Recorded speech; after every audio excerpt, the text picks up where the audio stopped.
compassion and probably devoid of the Ten Commandments. If you're one of those people, you're never going to understand what I'm saying, ever. But if you are the type of person that says, nobody should be killed, nobody should be killed because we disagree politically, then you have a fighting chance. The fact that David Axelrod is blaming Trump, saying that because he says we're not going to have a country anymore, that somehow it's okay to be shot at a rally, it's okay to have a gun pointed at you while you're playing golf. Are you kidding me, David Axelrod? Unbelievable. The fact that they are trying to gaslight the American people, this is gaslighting 2.0, right? This is gaslighting like I've never seen it before, making it okay. I got a phone call today from a friend of mine, somebody I worked with professionally some years ago, and he tells me that a friend of his who is a preacher down in the South got into an argument with him because they were making the case that there are plenty of instances in the Bible where there were people killing people because they were enemies of God. And I think to myself, I'm not a theologian, nor do I claim to be, nor do I play one on the radio. But if there's one thing I know, it's that those of us that follow Christ, and if you don't, that's okay, I'll teach you something. We believe that Jesus is the fulfillment of the law, the Christ, the Messiah. That's my belief. If he's fulfilled the law and leaves us with these two commandments that don't break any of the other law, he says, right? Love God and love people. Then how is it that we come... Now, again, I don't know David Axelrod's proclivity when it comes to his faith. But I do know that blaming someone for being the victim of an assassination and saying that he's playing the victim... I haven't heard Trump play the victim at all. I haven't heard him say, woe is me. I'm saying, woe is Trump, because of savage commentary like the one David Axelrod just made, saying that you can't sow the seeds of violence and play the victim. He wasn't sowing the seeds of violence. Standing up for a country, speaking rhetorically about not having a country anymore, I think it's safe to say, you look around, we don't have one right now. Obviously, we still have a country, right? It's rhetoric, after all. It's hyperbole. This is what we do. But I just did 2 segments on people advocating to accept pedophilia. This man is advocating to accept murder. We are moving the needle in the wrong direction here. So clearly, what's left? Not a lot. So when Trump says we're not going to have a country, I get it. I understand what he's saying, and I think most people do. And I think that's why people gravitate towards Trump, because they realize, you know what? This guy makes sense. Just makes sense. Anyway, I want to very quickly hit the phones, 877-381-3811. Let's go to Brent calling us from Los Angeles, 870 The Answer. Go ahead, Brent. Brent, are you with us? Going once, going twice. Brent is gone. All right, don't worry. We got another one. Let me see. Where else do we go here? We've got Evan calling us from Vancouver, British Columbia. That's Canada. Hey, Evan, go right ahead. Hey, how's it going? Wonderful, thank you. All right, you can hear me. So I just wanted to bring up this. You know, you got me vibrating, man, with these pedophiles. It's crazy. Whoa. But if you look at how the wokeness has gone in. Friday night is Coyote football night. Welcome to Roswell Coyote Football on 106.5 Roswell's Talk FM and online at ksvptv.com. Our big dog package is on the field. Zai Carrasco now at quarterback. Joaquin Bolaños right behind him. Carrasco takes a snap, and Carrasco is in for a touchdown. Tonight, your Roswell Coyotes are back on the road, headed to Deming to take on the Wildcats. Roswell Coyote Football on 106.5 Roswell's Talk FM and online at ksvptv.com is presented by Amigo Machinery, Artesia General Hospital, Bob Reed Pest Control, Candlewood Suites, Central Valley Electric, Dion's Pizza, Salads, and Subs, Eastern New Mexico University Portales and ENMU Roswell, Bergie's Plumbing and Heating, Moppin and Brown Dentistry, Pecos Valley Equipment, Plateau Wireless, Richland Dodge, Richland GM, Roswell Seed Company, Trustmark Roofing, Roswell Honda, Roswell Hyundai, Wakefield Oil, and Wakefield Oil Express. Now, a word from our sponsors.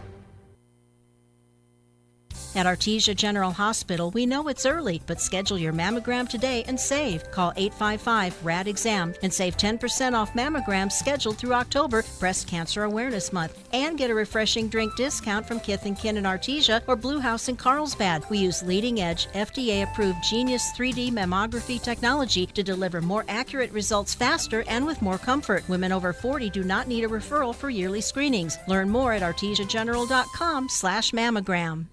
Now's the time to get a great deal on select Kubota compact tractors. The LX Series is part of the #1 selling compact tractor lineup in the U.S., built with premium features and the comfort and versatility to make your land your own. Stop by your local Kubota dealer today. Right now, bring home select Kubota equipment for 0 down, 0% APR for up to 84 months, or save up to $2,300. Now through September 30th. See us or go to KubotaUSA.com for full disclaimer. Visit your local Kubota dealer, Amigo Machinery at 2801 Southeast Main Street in Roswell. Good evening, ladies and gentlemen, and welcome to KSVPTV.com, 1065 Roswell's Talk FM. We are here with the Dion's Pregame Show, Art Sandoval and head coach Jeff Lynn. Good evening, Coach. How are you today? What's up, Art? I'm good, man. Oh, man, I'll tell you what, another exciting week of New Mexico High School football. This is actually week number 5 as the Roswell Coyotes will be taking on the Deming Wildcats. Good evening, ladies and gentlemen, and welcome to KSVPTV.com, 1065 Roswell's Talk FM. We are here with the Dion's Pregame Show, Art Sandoval and head coach Jeff Lynn. Good evening, Coach. How are you today? What's up, Art? I'm good, man. Oh, man, I'll tell you what, another exciting week of New Mexico High School football. This is actually week number 5 as the Roswell Coyotes will be taking on the Deming Wildcats. Coach, let's just start off with the recap of last week's game against Lovington. What are your thoughts? Well, I mean, you can say whatever you need to. Offensively, defensively, what are your thoughts of the number 1 team in the state of New Mexico? Got our butts whooped. I mean, it's that simple. I mean, Lovington did a great job. They, I thought they outplayed us in pretty much every aspect of the ball. I mean, we struggled. I mean, we were 3 of 9 passing, right, -1 yard. I mean, like I can't remember, having a night like that here at Roswell High where we were that inefficient throwing the ball. Defensively, we had a really hard time getting off the field. And then our special teams weren't great. I mean, it just, a complete meltdown, and Lovington had a lot to do with that. They came in and they had a great game plan, both offensively and defensively. And like I said, we got our butt whooped. So, sometimes that's a good thing. Sometimes that's a bad thing. Hopefully for us, it'll be a good thing. Talk to me about the penalties. I don't know exactly what the penalties were, but we had several penalties, especially in that first half. But it was over 150 yards, I believe. Is that correct? Yeah, I mean, that's been our Achilles heel in every game so far. I mean, we're doing a pretty good job taking care of the ball, and, I mean, we're blocking well. I mean, we're just, we've got some injuries. We've got our top 2 running backs are out. That hurts, I mean, so we're not as explosive as we would like to be with those backups. But when you're not as explosive like that, you've got to put together drives, and the only way you can put together drives is by playing clean. I mean, it's really hard to overcome 1st and 20, or 1st and 25 or 2nd and 20 because you pick up a penalty. So we've got to get that addressed. I mean, it's not really – I mean, we didn't have any – they're not personal foul penalties necessarily. They're just holding and, chop blocks and – something that could be corrected. Yeah, something that can be easily corrected. It's just – we've got to do a better job of, playing a little more disciplined and a little more clean. Sounds good. Is there anything, Coach, that and Lovington's a real deal. We know that. That's not, it is what it is. Is there anything that you could change or would change from last week? Oh, yeah. I mean, we walked in after the Hobbs game, and I told him, I said, winning masks problems. Right. There you go. Winning masks problems. We were 2-0 at that point, and, we coming off a big win, an overtime win against Hobbs. I mean, and winning masks your flaws. And so we laid out some things last week that we felt like we needed to improve. And, we didn't get them improved. I mean, and so, sometimes when you get your rear kicked, those things that you're covering up, the winnings covering up, are really exposed. And so we exposed those. We met as a staff on Sunday, and we came up with 9 things that we felt like we really needed to improve on.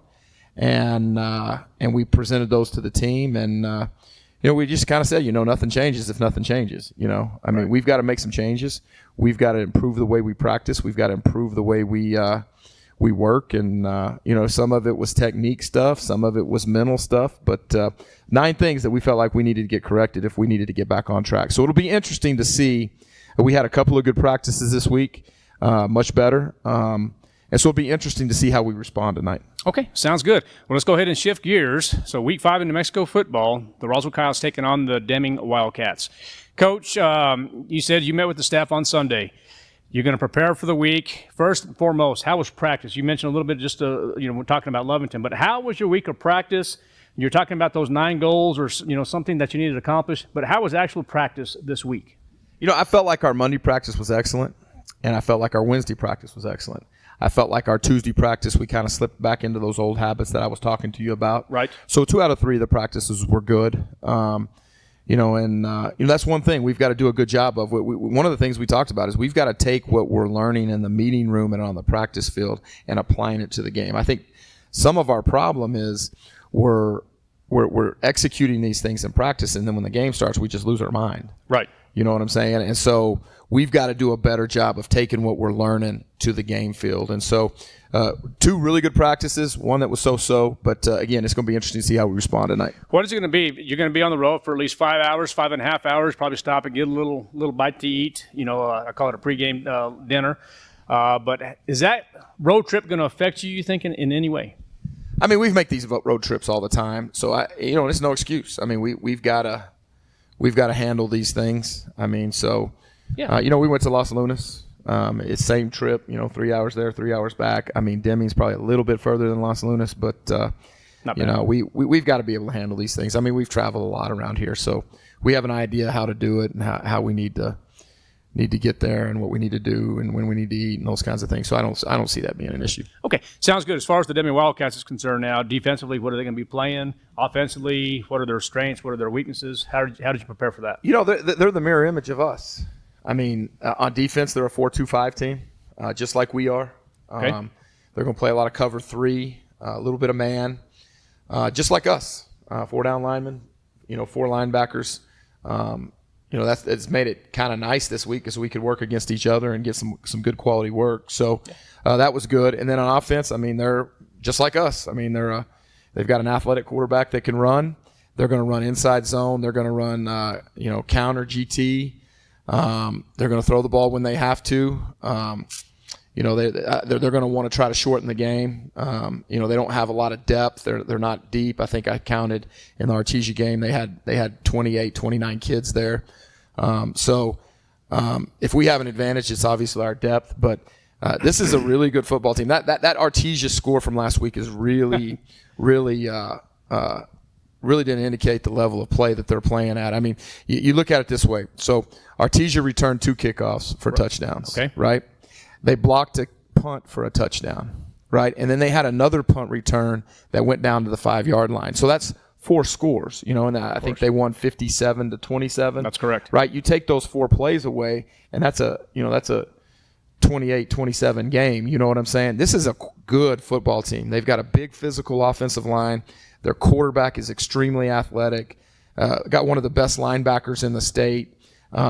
We got our hands full tonight. I mean, they're different than Lovington. They're not, they're not spreading you out and throwing the ball all over the field. But what they do, they're very good at it. Sounds good. Okay, and you mentioned earlier, the Roswell Coyotes have 2 running backs down right now. You have Godoy and then Cloud. Is there any game plan for that? Is there any backup plan? What's your plan basically as far as the running game? Yeah, next man up. I mean, you'll see. We're going to move A.B. Toscano back to running back. Nate Lujan will play back there some. Rendon Duran will play some. We got some juniors that need to step up. Yep. I mean, everybody's got injuries. I mean, Keegan Nichols was out last week. Probably our best defensive football player. Cannon Ramage has got to get in there and he's got to step up. So, everybody's got injuries. We're not making excuses. That's part of the game. We've got to be able to overcome that, and it shouldn't be an issue. We need to go over there and play well with what we got. Sounds good, Coach. Well, anything in closing, sir? No, I think it's going to be a great night. I'm super excited to see how this team responds. You know, you find out who you are when you get beat up a little bit, and we got beat up last Friday night and got our butt whooped, and so I'm really excited to see how this group responds. You know, I think it's going to be. You could tell a lot about a team by how they bounce back from a loss. So excited to see how this goes, and excited for the game, and we'll see how it goes. Well, sounds good, Coach. Well, there you have it, head coach Jeff Lynn with Deion's pregame show. We'll see you guys here in just a bit. The Roswell Coyotes taking on the Deming Wildcats.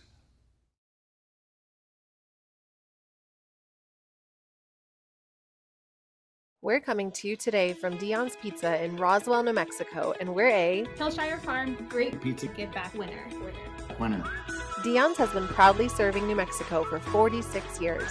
Our community promise is to be a trusted partner in fostering youth development, and earlier in the year we partnered with Make-A-Wish New Mexico to create a stellar bedroom makeover for a 6-year-old boy named Dre. Dre's wish was to have a planet-themed bedroom, and the wonderful team at Make-A-Wish really made it happen for him. Check out this reveal, which happened on his 6th birthday. Oh my goodness! Holy smokes!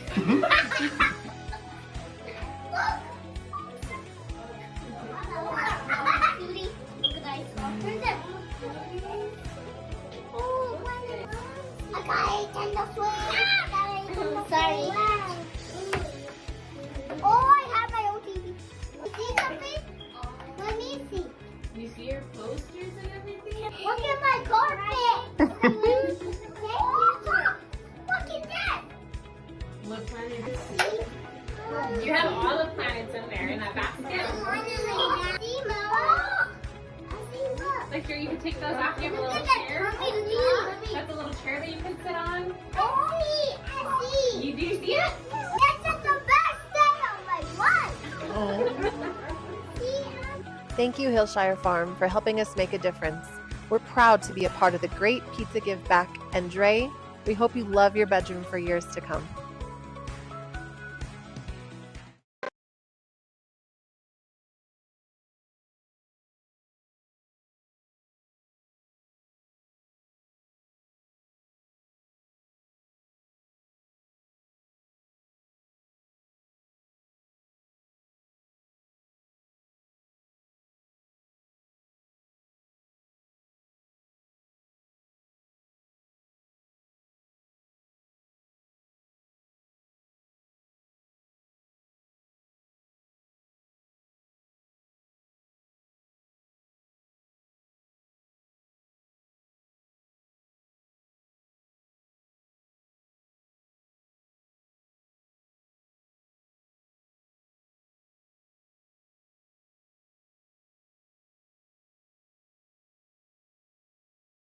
Welcome back to the Roswell Coyote pregame show. Now time for your Roswell Coyote Player Spotlight. My name is Zay. I'm number 21. I'm a junior.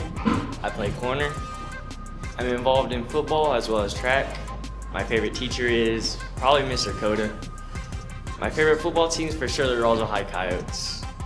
My favorite thing about being a Coyote is the Friday night lights.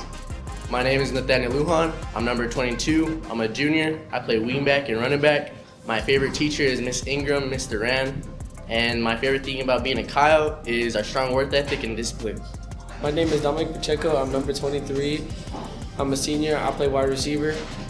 I'm involved in football. My favorite teacher is Coach Lynn. My favorite football team is the Dallas Cowboys. My favorite thing about being a Coyote is Friday Night Lights. My name is Rendon Duran. I'm number 24. I'm a junior.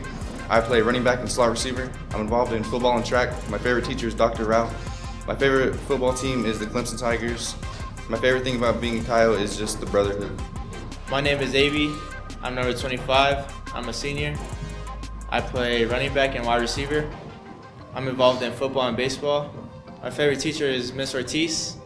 My favorite football team is San Francisco 49ers. My favorite thing about being a Coyote is the brotherhood and then the relationship we build.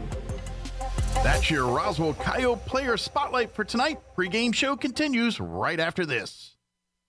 Traveling all the way to Deming, New Mexico to take on the Deming Wildcats. The Roswell Coyotes coming in this contest 2-1, 0-1 in district play, ranked 6th overall in the state of New Mexico and number 3 in the 5A classification. As for the Wildcats from Deming, New Mexico, Deming is overall 3-1, 0-1 in district play, ranked 20th in the state of New Mexico, and 4th in the 5A classification. We're here in Deming, New Mexico, just Memorial Stadium. Art Sandoval, Kelly McDonald.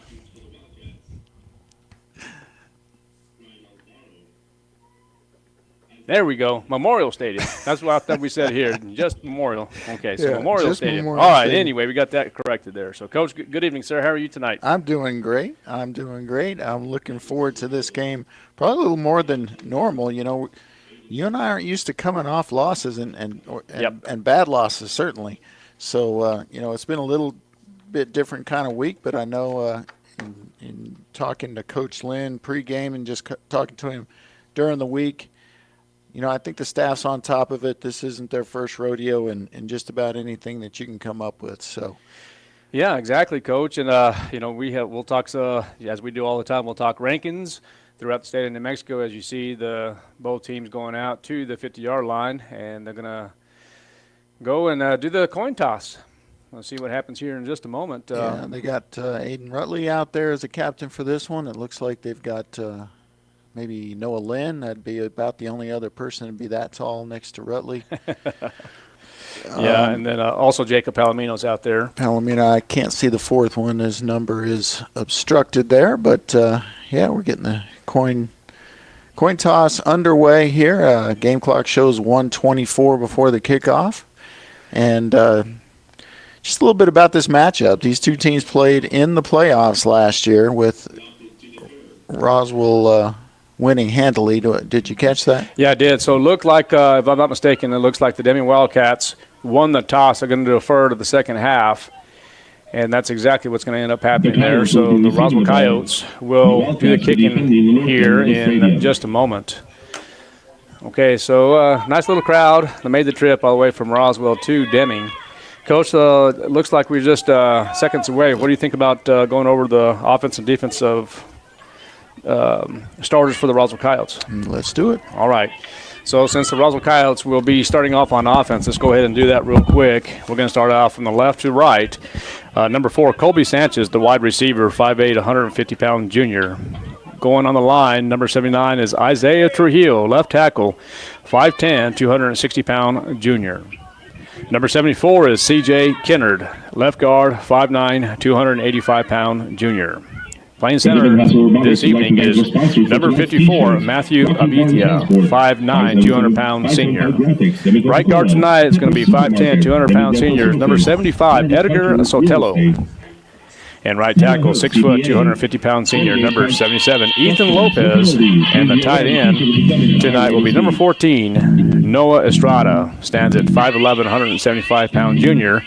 And then, Coach, as you know, what's going to end up happening here in just a moment when the Roswell Coyotes get on the field, in the absence of Jalen Cloud. And so it's going to be Nathan Lujan and A.B. Toscano doing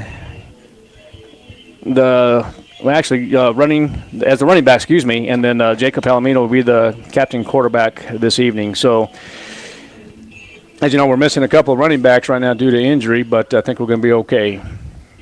Well, Jalen Cloud's an explosive runner, but really the workhorse so far this season has been A.B. Toscano, so we'll see how he does. All right, and that's, once again, you said A.B. Toscano, and he's going to be brought down. Yeah, very minimal return there. It was kind of bobbled a bit, and they will start at, what's it looking like there, about the 12? Yeah, we're going to call it the 12-yard line, so it looks like the Roswell Coyotes will be on the left hash, so it's going to be first down and 10. They're going to call it on the 15. We're here in the first quarter at Memorial Stadium in Deming, New Mexico.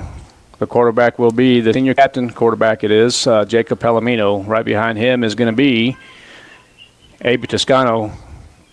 They're going to dump it off right off the bat. And it's going to be completed. Oh, still going. And still going. And we'll get you a number here in just a moment. I think that's going to be Nathaniel Lujan, if I'm not mistaken. So it will be another first down for the Roswell Coyotes.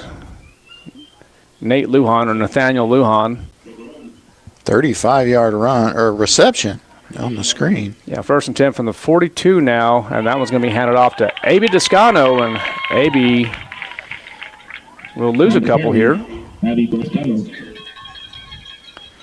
You know, we didn't get a chance to talk too much prior to the game, Coach, but, you know, this is a very good Deming team. You know, as Coach Lynn said in the pregame show, it's kind of very similar to the Roswell Coyotes, and that one's going to be tossed over to number 3. That's going to be Matthew Castillo. He's on his feet, gets back to the original line of scrimmage, and finally brought down. Looks like he's out of bounds, if I'm not mistaken.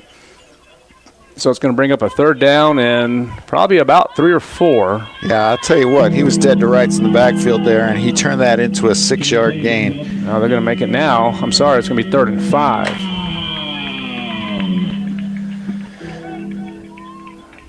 Oh, about got him to jump with the cadence there, but they're going to reset. And it's going to be a flag. So, Coach, what are your thoughts on this game here?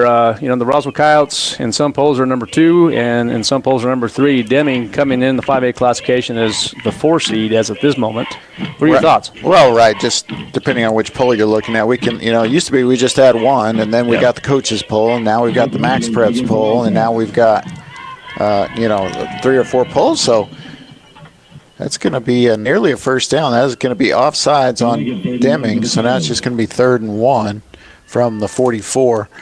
But I'll tell you what, I think this should be a pretty good matchup.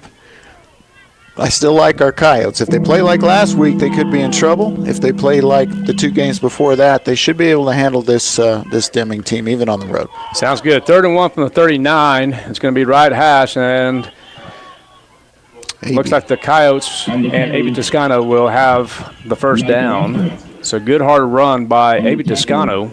On the bottom of your screen now is going to be Jacob Palamino, if you saw that, Coach. Now at quarterback will be Zy Carrasco. Shotgun, it'd be pistol formation. And there's that power package once again. And look at that, Carrasco on his feet, and he will have another Coyote first down. Yeah, started from the 37. They're going to mark it down at about the 26. That's going to be 11 yards for Zy Carrasco. Palamino back at quarterback. And there's going to be the toss over to Toscano. And he's still on his feet, and it's going to be short of the first down, but good hard run by Aby Toscano. Yeah, depending on the spot, going to give him 8 or 9. Probably about 8. Well, let's give him 9. So let's go 2nd down and 1.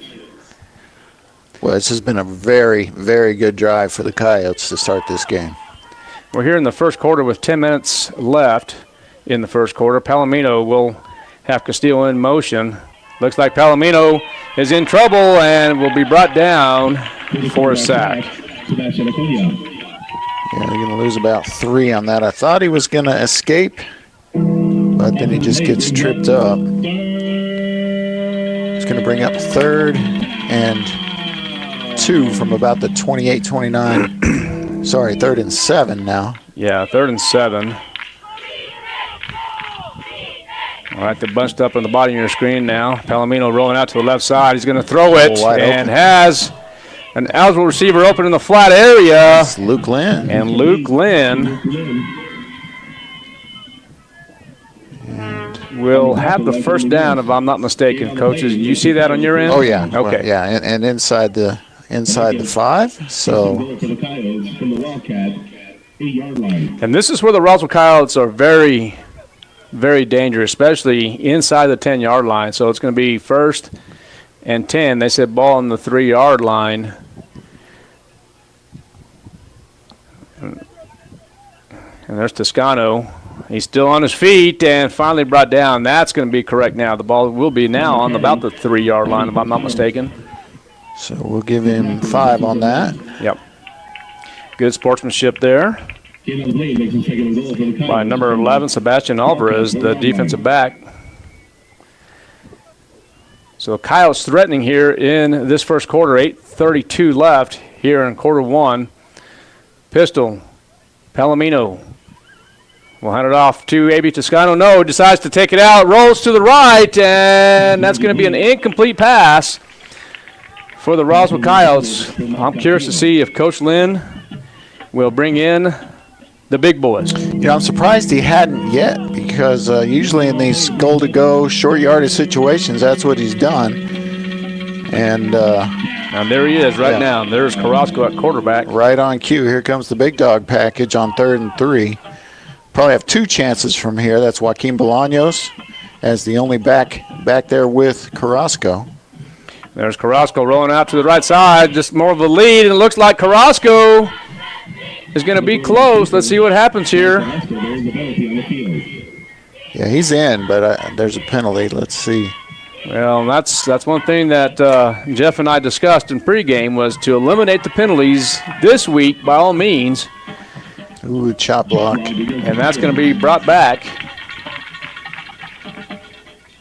So instead of 3rd and goal at the 3, let's see if that's – is that a 10-yard penalty or 15-yard penalty? Well, I think it's going to be a 10-yard penalty. Let's see what happens here. So it's going to be 3rd and 13 if I'm not mistaken. They're going to go 15. Yeah, 3rd and 18. So 3rd and 18 now. So it'll be interesting here if this is incomplete or a short gain. You're reading it exactly. Whether or not they try Frankie the leg, and or if they, I think if they get inside the 10, they'll probably go for it. Well, yeah, Matthew Castillo on top there, and there's that little dump pass once again, and it's going to be incomplete to Nathaniel Lujan. And, I love it that this is corrected now, Coach. Well, you're welcome. So now 4th and goal from the 18. It does look like they're just going to line it up and try it. Well, and I think try to get the touchdown. Yeah, they're not lining up for a field goal. I think you go ahead and just see what you can do here. I mean, you can try.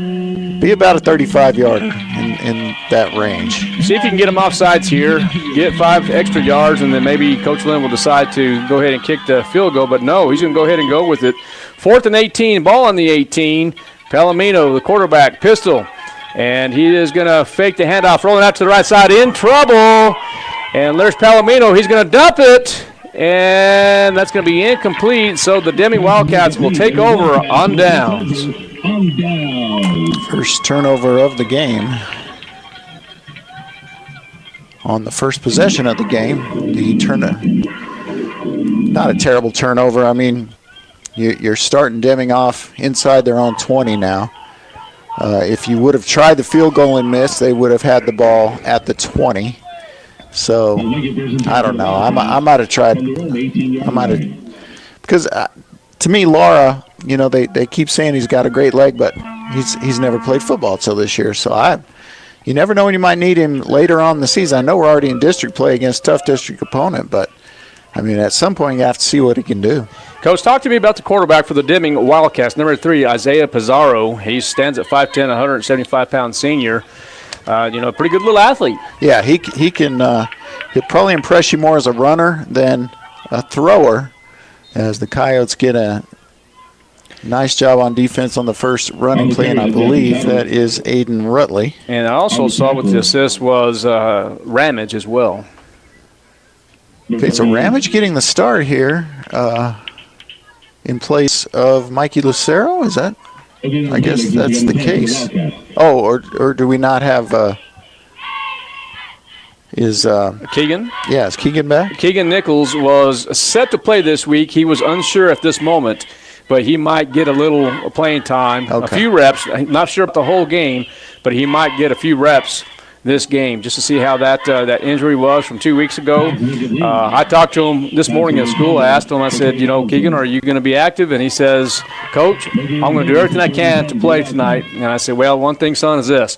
Don't rush it. This is only week 5 in New Mexico high school football. You want to make sure that you are absolutely 100% accurate and injury-free before you do anything. Well, and, Ramage is such a good option there. He's a very good player.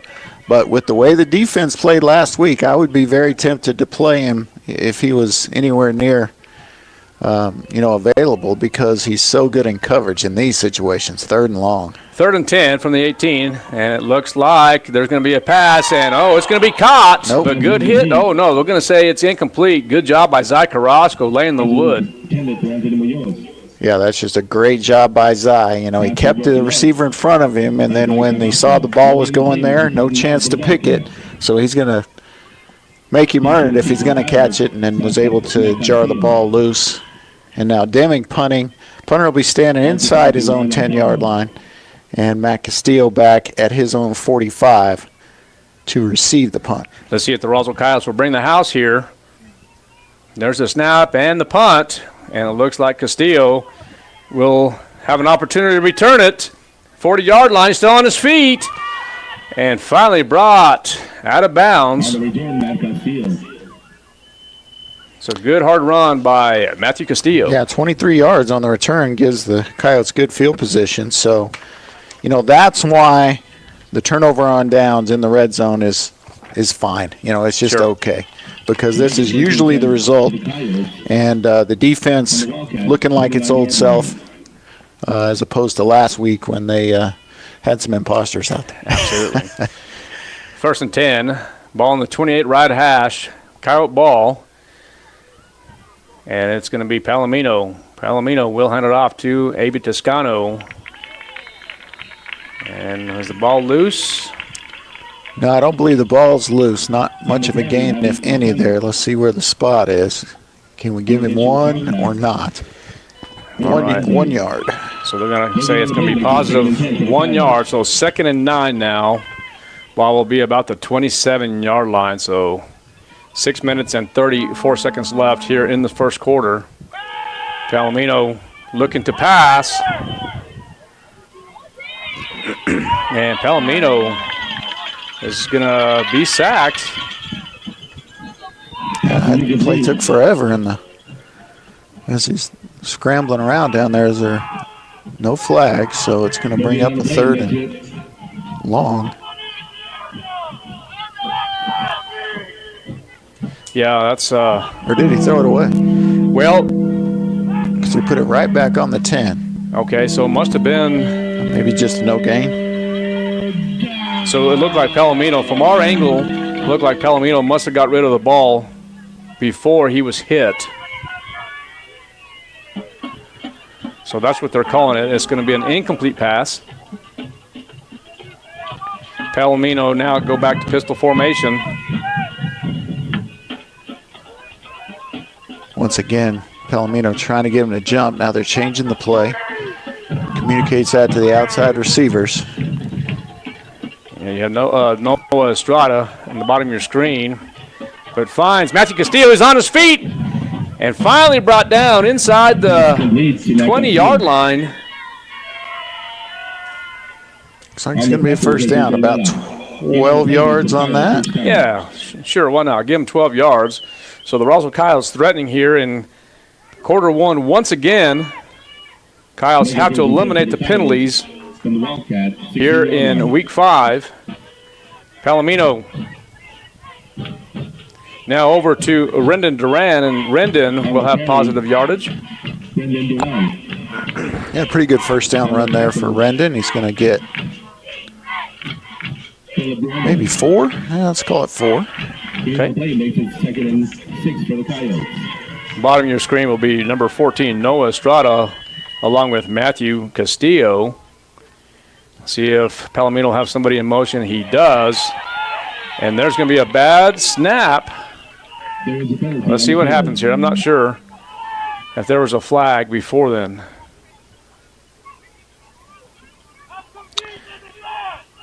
Yeah, so it's going to be a procedure penalty on Roswell. So once again, the penalty bug biting the Coyotes. This is penalty number 3 for the Coyotes, is that correct? Just 2, but already for 20 yards.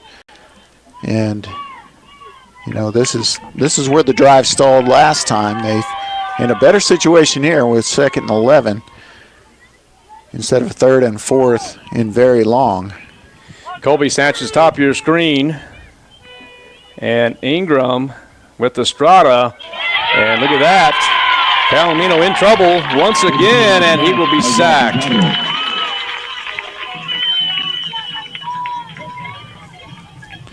Yeah.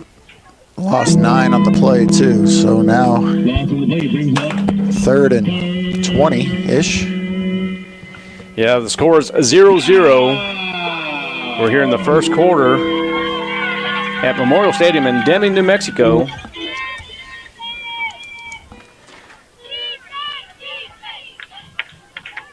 So 3rd and 19, ball on the 16-yard line. That is incorrect. It is going to be on the 24-yard line.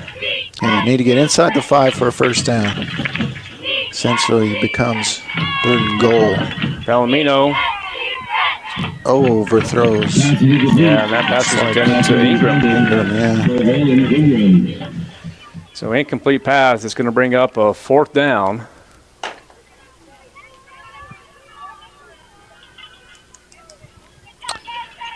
So once again, this one would be a little longer. Yeah, definitely. You're talking about a field goal? Yeah. Oh, of course. It's 4th and 19, so the ball is still on the 24. Yeah, but they're going for it again, so look for them to throw it, at least attempt to throw it into the end zone. The pass protection has not been good today. All right, Palamino dropping back once again, in trouble. And let's see if he throws it into the end zone. He decides to run 20-yard line and finally brought out of bounds. And the Deming Wildcats will take over once again on downs. Yep, so that goes down as a turnover. So Roswell Coyotes, bad news is they turn over on downs once again in the red zone. Good news is Deming will start from deep in its own territory again. And we have no score in a, well, I'd say a slow-moving first quarter, but, you know, we drove right down the field until it stalled on that first drive. We had a short field here, had some good gains, and then stalled again. So they're going to have to figure out how to pull it in the driveway here. It's going to be a long night in Deming, New Mexico. Yeah, 4-man front defensively for the Roswell Coyotes, and that's going to be handed off. And finally brought down. Yeah, but a flag. I'm thinking this is coming back. Yeah, and that's you might get a chance to see that number. I didn't have a very good angle. I think it was number 25. If I'm not mistaken here, it's Brian Labato. Yeah, it could be.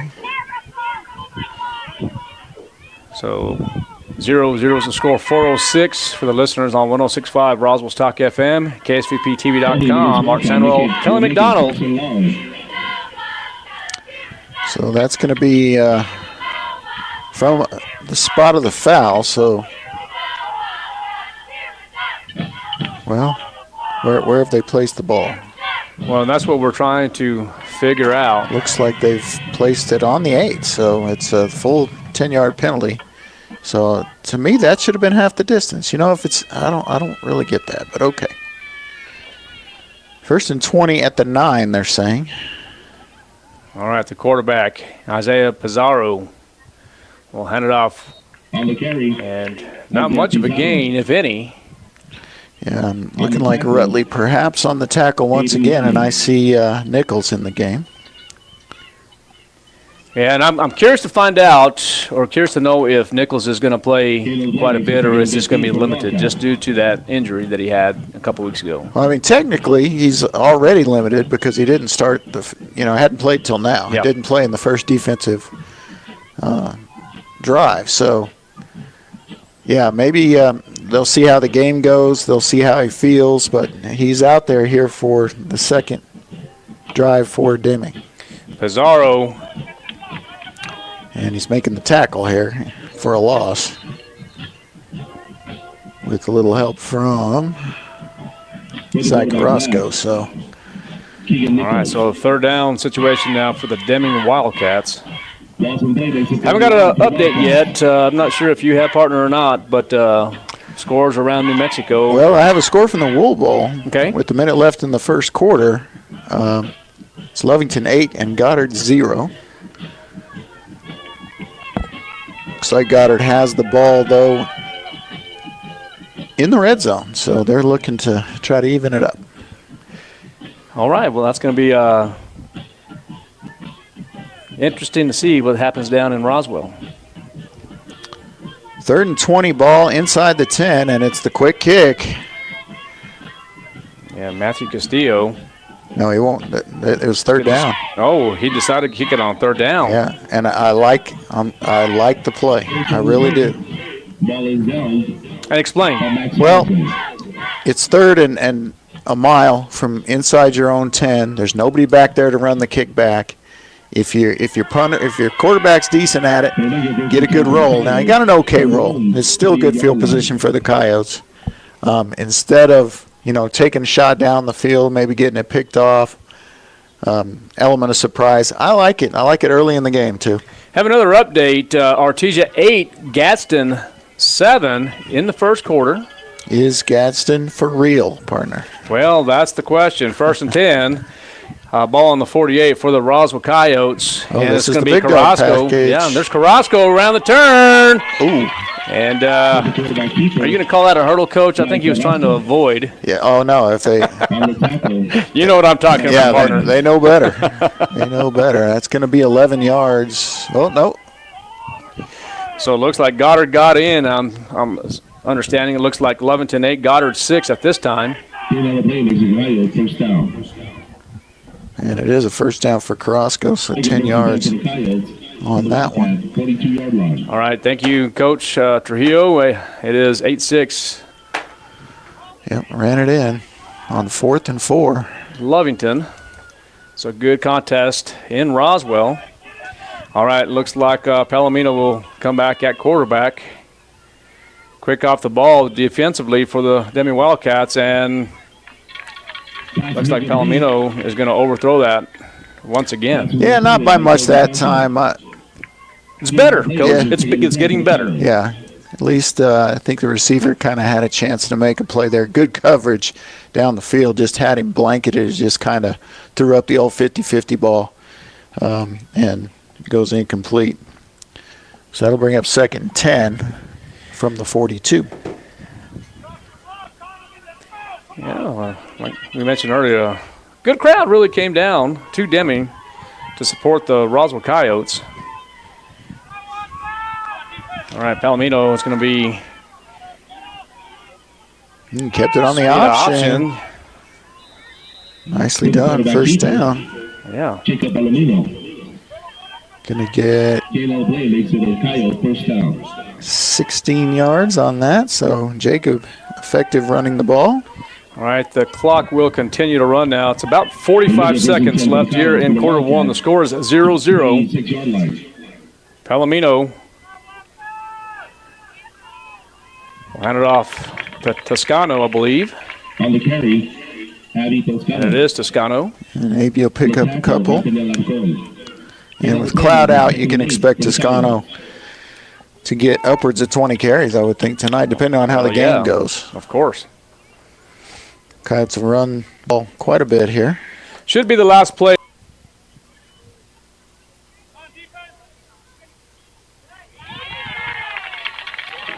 On the carry, Abby Toscano. On the tackle, Isaiah Pizarro and Sebastian Acuña. That's the end of the first quarter over the visiting Roswell Coyotes 0. Your Wildcats 0.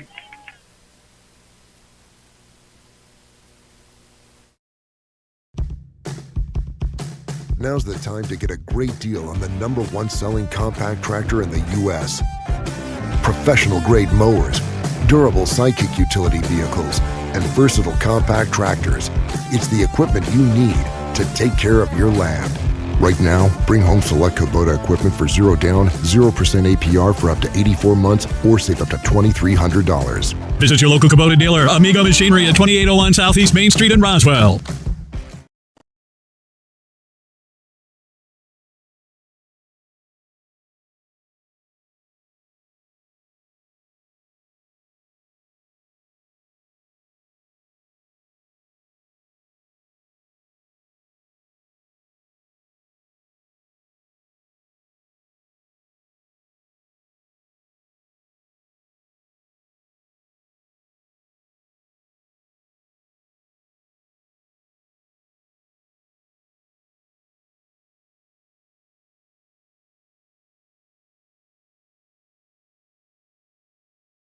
with Danny Rodriguez, the voice of the Wildcats.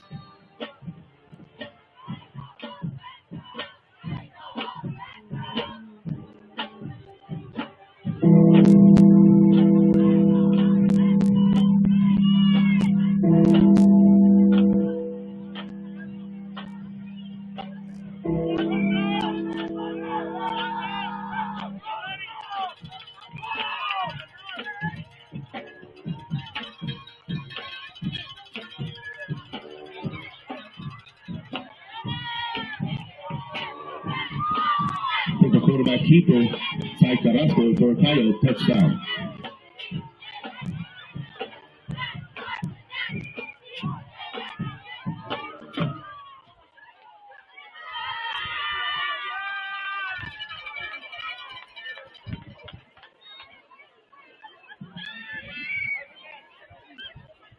Just at the point after is number 15. On to hold is Luke Lynn.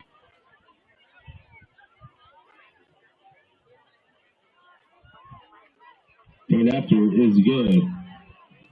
With 11 minutes and 50 seconds in the second quarter, the visiting Roswell Coyotes 7, your Wildcats 0.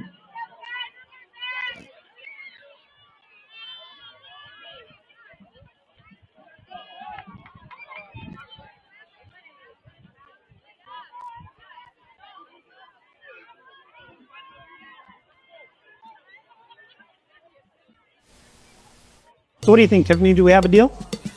I like the numbers, but do you have any wiggle room? Stop. No need for that, Angela. Here at Richland Dodge, we strive to provide you with a haggle-free experience. And this month, we're offering up to $12,000 off all Ram trucks. They all come with our lifetime powertrain warranty and are eligible for the Brand Champion program. So come by 1309 Southeast Main Street or visit us on our website at richlandcdjr.com.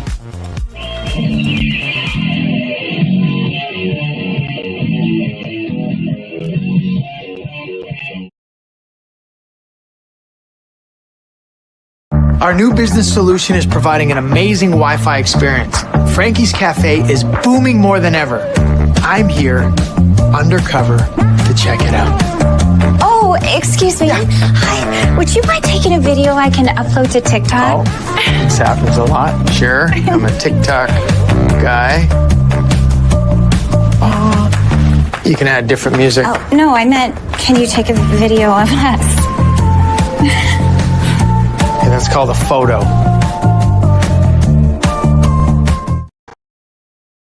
By the Coyote special teams, Nicholas Anaya with the tackle hustling downfield, and once again, the Deming Wildcats going to start inside their own 20. This is their best field position right here, is the 18-yard line. Right, exactly. And that just makes it tough against a tough defense in the Roswell Coyotes. And we will see.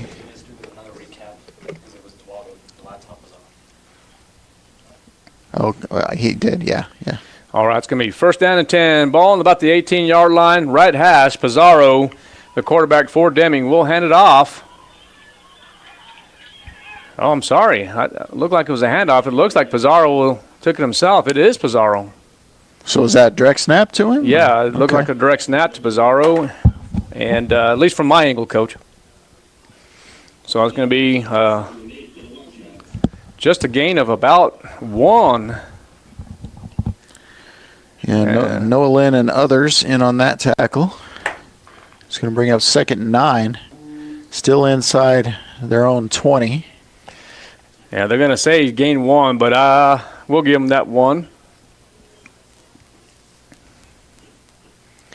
Okay, so the change of quarterback, Coach, so that's what it is now. It's going to be Ryan Alfaro. Okay, so Ryan Alfaro, the quarterback now for Deming, will just take it himself. So that's what happened there, Coach. It was a change of the quarterback, where originally it was number 3, Isaiah Pizarro, was the quarterback, and now the change to number 15, Ryan Alfaro. Isaiah Pizarro now kind of doing the running back duties. Well, Alfaro's the quarterback. I think they just maybe ran a little Wildcat there or something, because he's still out there now. Okay, take a look at this then.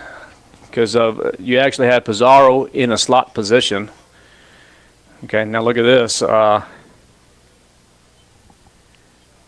Okay, so you're talking Wildcat is what you're saying. Well, on that one play, no, Alfaro's back now. It looks like he's just going to try to take it, but there's Keegan. So direct snap to Alfaro.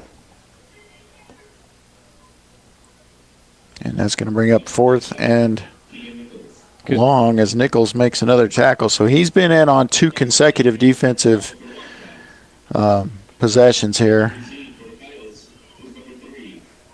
Series, I should say. And now Castillo will stand at his own 47-ish. And they'll be ready for the punt this time, unlike last time when they did the old third down sneaky punt. Yeah, and I apologize, Coach. Ryan Alfaro was the original quarterback. Right. That's what you were saying. Yes, yeah, that's correct. Had the number wrong, but that's okay. So there's the snap. There's the kick. And it looks like Matthew Castillo will take it from the 45-yard line. Midfield now. And still on his feet around the turn. And finally going to be brought down. So an excellent run by Matthew Castillo. But guess what, Coach? There's a flag on the play once again.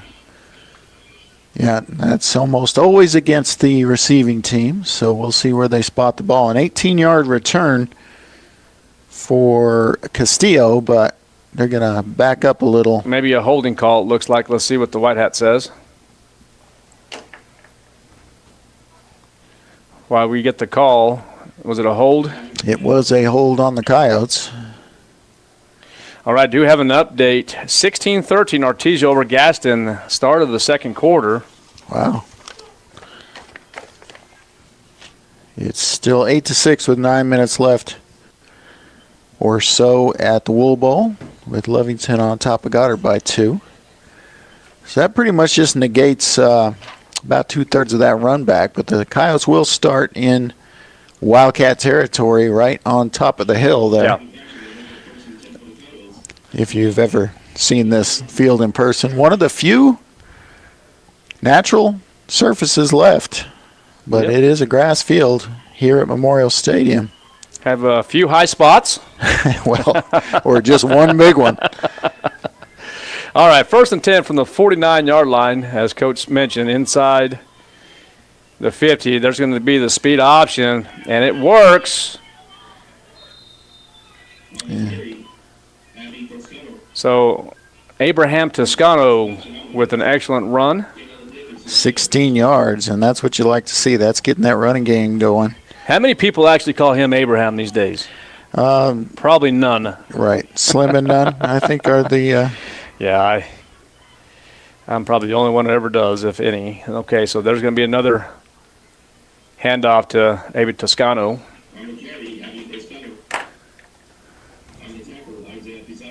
And Abe's going to get up about 5 there. So my prediction of him getting 20 is looking pretty decent here. Well, Coach, we were talking about Gaston. If you were talking if they were for real or not, they're ranked 5th right now, and they're hanging with the Artesia Bulldogs. That game is being played in Artesia, 16-13. Yeah, that's saying something. That tells me that they probably are for real. They may not win, may not remain close. Oh, there's a fumble on the little pass ahead. That should be incomplete.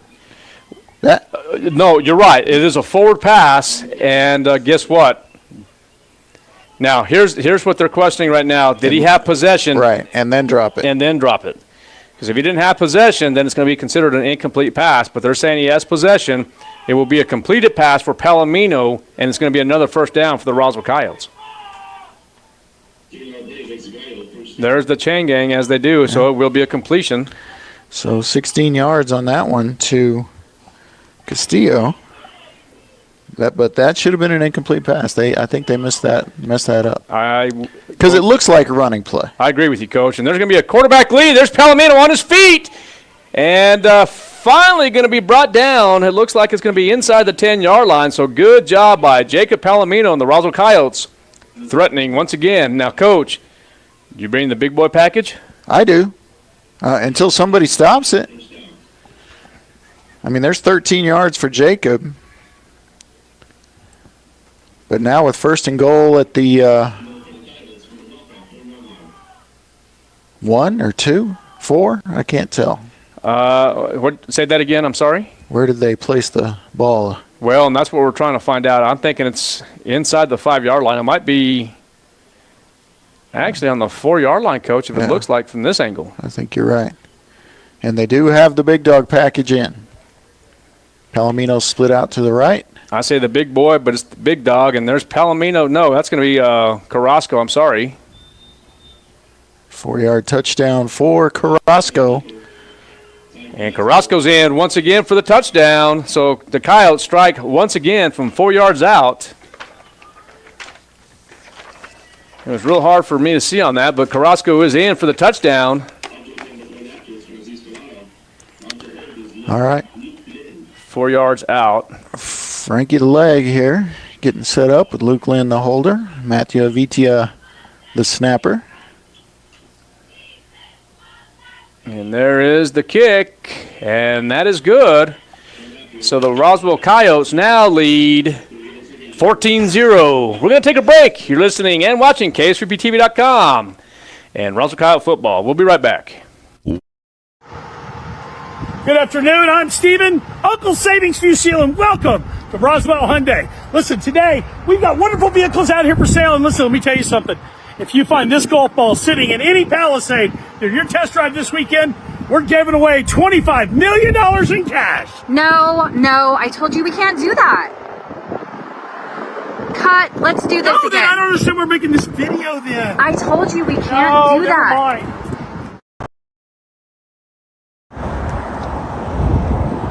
Hey guys, this is Rapio from Roswell Hyundai. Just wanted to talk to you guys real quick about the Palisades that we've got. We've got a lot of new car inventory. We've got a bunch of third row vehicles. And the PATs by Frankie the Leg have been good. So, Coach, what are your thoughts, man, here in this first half? Well, it just looks a little more like Coyote football after that debacle last week, and that happens, and I'm not trying to be critical. I mean, it happens. Sure. That's why they play the games, and we just didn't play well. And as Coach Lynn says, kind of got our butts whooped, know, and that's absolutely true. Now they look much better. They look a little more relaxed. And they're eliminating the penalties as of yet. Yeah, I mean, they still had too many for my liking, but, it hasn't hurt them too badly. They've dominated this football game. They've been the only team that can move the ball, and defensively they've been looking like their old selves. And boy, it's nice to see number 7 out there. Oh, here's a little pop up. Well, believe it or not, that has a lot to do with it, and looks like the Deming Wildcats chose not to take that away. Was that number 1? That's Anthony Alacone. For Deming, decided not to return it. He's going to kneel it about the 31, 32-yard line. Well, that's as far down the field as they've been. Maybe Why would you do that? Just couldn't believe it. Well, maybe he thought that the defenders were going to get there quicker than they were. I mean, he could have got something out of that. But well, yeah. I mean, you're down 14. Yeah, I think you need to try to go ahead and make something happen there. Okay, well, here we go anyway. It's going to be 1st and 10 from the 30. They're going to call it 34. I'm going to say 32-yard line. There's going to be the quick pass. Up the middle. Ooh. So good pass by Ryan Alfaro, and that's going to be a first down for the Deming Wildcats. Aranda on the tackle. Nice play. Sharp pass.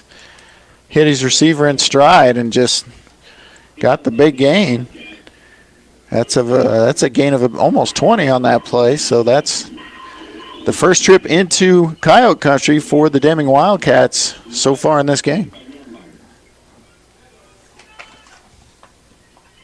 We're halfway through the second quarter, and this is their first time across midfield. All right, so, excuse me, Alfaro decides just to keep it himself, and now inside the 40-yard line.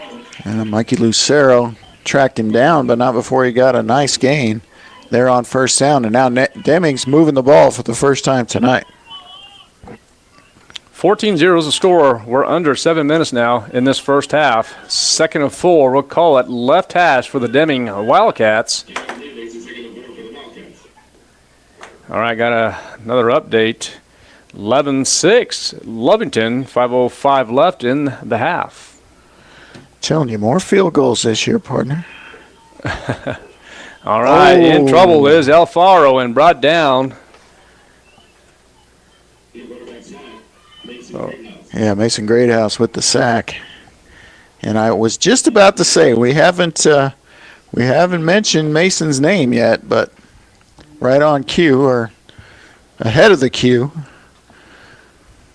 Greathouse gets the sack, brings up 3rd and about 8, so it makes it a much tougher situation for Deming, although unless they lose quite a bit, I could see this being 4-down territory for them.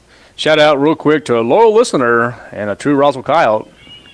Roswell, one of Roswell's best, I should say, Ralph Tejas. I thought you were going to just call him Roswell or Ralph Tejas. You knew exactly what I was talking about, too, didn't you, partner? All right, that's going to be completed. And it looks like the Deming Wildcats will be in for a touchdown. So just like that, the Wildcats get on the board. Let's make sure to skim the field here, make sure there's no hankies, and there's not. 14-6 now is the score. Yeah, nice throw from Ryan Alfaro and finds a receiver downfield. The receiver does the rest and just becomes a foot race to the pylon, and they get about half of it back here. We'll see how Roswell responds as the extra point attempt in progress. All right, that's going to be number 81. That's Max Ellison will kick the point after touchdown, and now the score is 14-7. We're going to take a break from Memorial Stadium in Deming, New Mexico. You're listening and watching KSVPTV.com, 106.5, Roswell's Talk FM. Hey guys, this is Serapio from Roswell Hyundai. Just wanted to talk to you guys real quick about the Palisades that we've got. We've got a lot of new car inventory. We've got a bunch of third row vehicles, the Santa Fe's and the Palisades. I want you guys to come and check them out.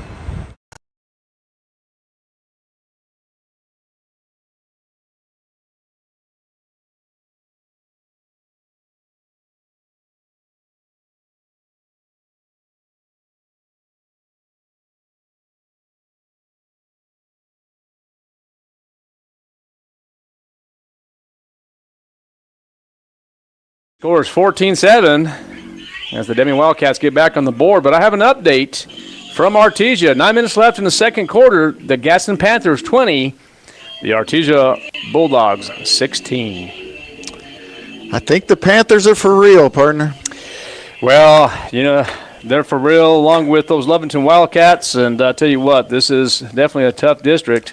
Well, it's just going to be, district's going to be a ball this year, man. Yeah, it's just going to be great. A lot of fun, man. I tell you what.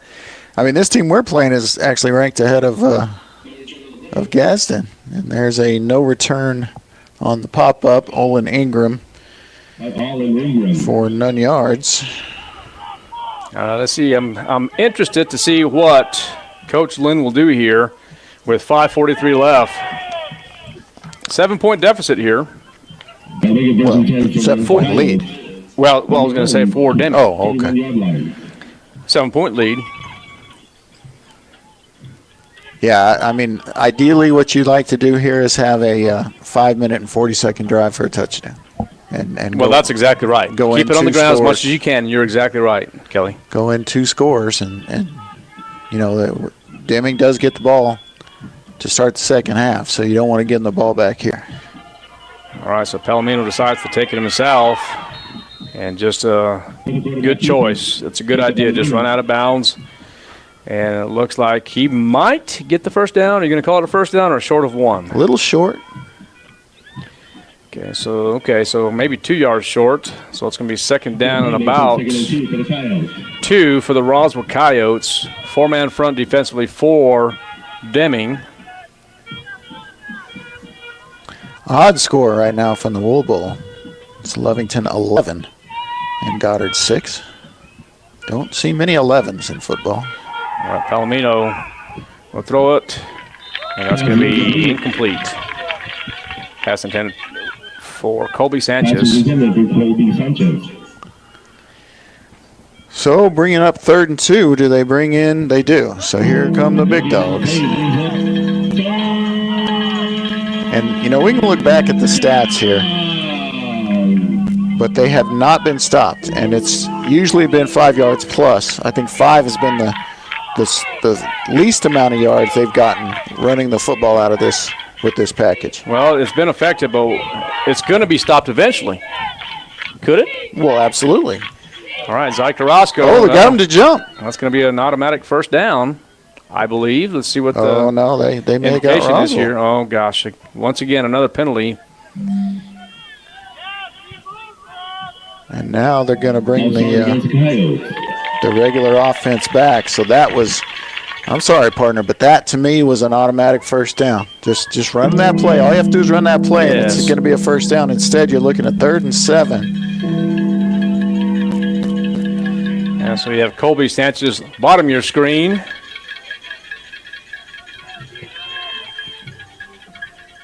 Palamino looking to the sideline, getting directions from Jeff Lynn. He told A.B. Toscano, get ready to run, son. Here we go. Speed option to the left side. Palamino.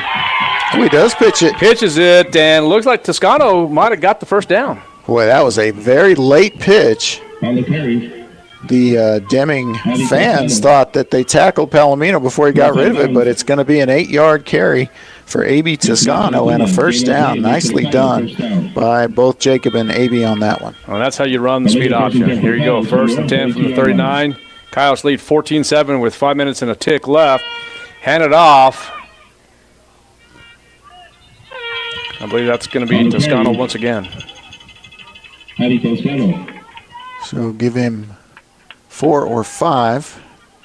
I think we can give him 5. So 11 first half carries for A.B. Toscano. All right, Colby Sanchez once again, bottom of your screen. Uh-oh, looked like we froze up there just a second. We're going to be all right. Ooh, high snap. And looks to be a sack once again.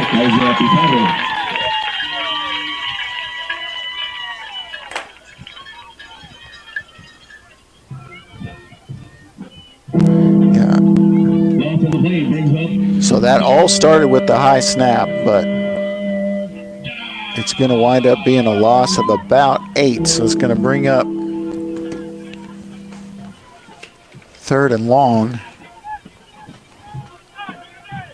There's going to be the quick pass over to Castillo. And he might have got back to the original line of scrimmage. Yeah, maybe just 3 yards on that one for Castillo. So they're going to call it 4th down. They're saying 12, but I think it's going to be 4th and about 11. Yeah, and if this was 4th and shorter from here, I would love running the fake with Zy back there. But that down in distance, I think you got to boot it away here. Well, Carrasco is so dangerous. He could kick it. If he sees some daylight, I wouldn't be a bit surprised if he runs it. I get it, Coach. We are in Deming territory, but Carrasco is such a good athlete. He reads the field well. Let's see what happens here. Well, it puts the defense into a situation to me where... There it is. Look at that. Carrasco will have the first down and more. He's on his feet. 40, 35, 30, 25, 20. And look at that, my friend. That's bold.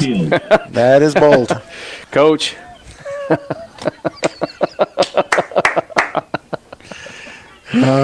But guess what, Coach? It might be coming back. Oh, well.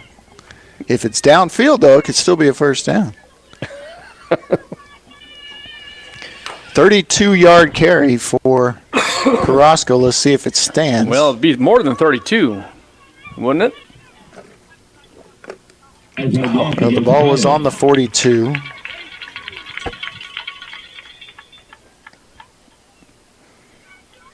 $32, $33? Yeah, about 33.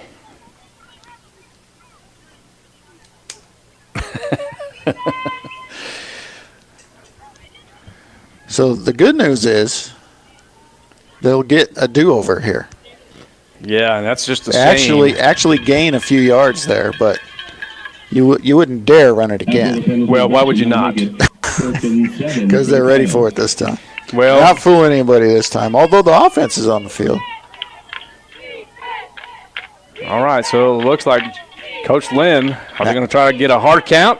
Now they're just going to go. Now he's got his timeouts. They may not snap this. 4th and 7 now instead of 4th and 11. Okay, so you have Noah Estrada top of your screen. I believe that's going to be Ingram as well. Palamino is going to roll out to the left side and dumps it off over to Nathaniel Lujan, and a first down for the Roswell Coyotes. Oh, it's Castillo. On the tackle.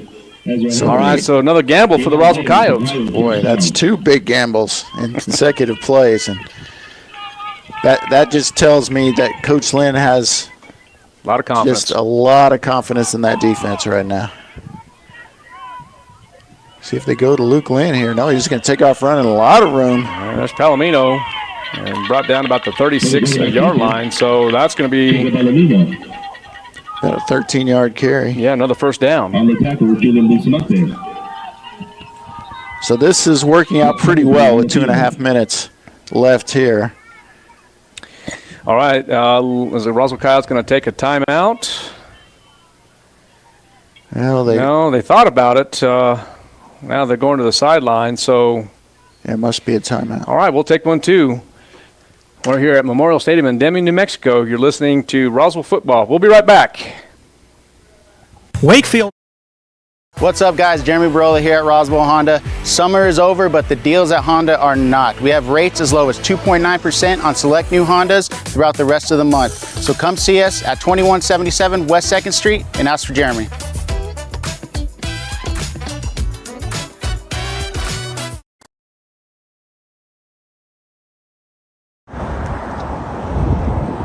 Hey guys, this is Rapio from Roswell Hyundai. Just wanted to talk to you guys real quick about the Palisades that we've got.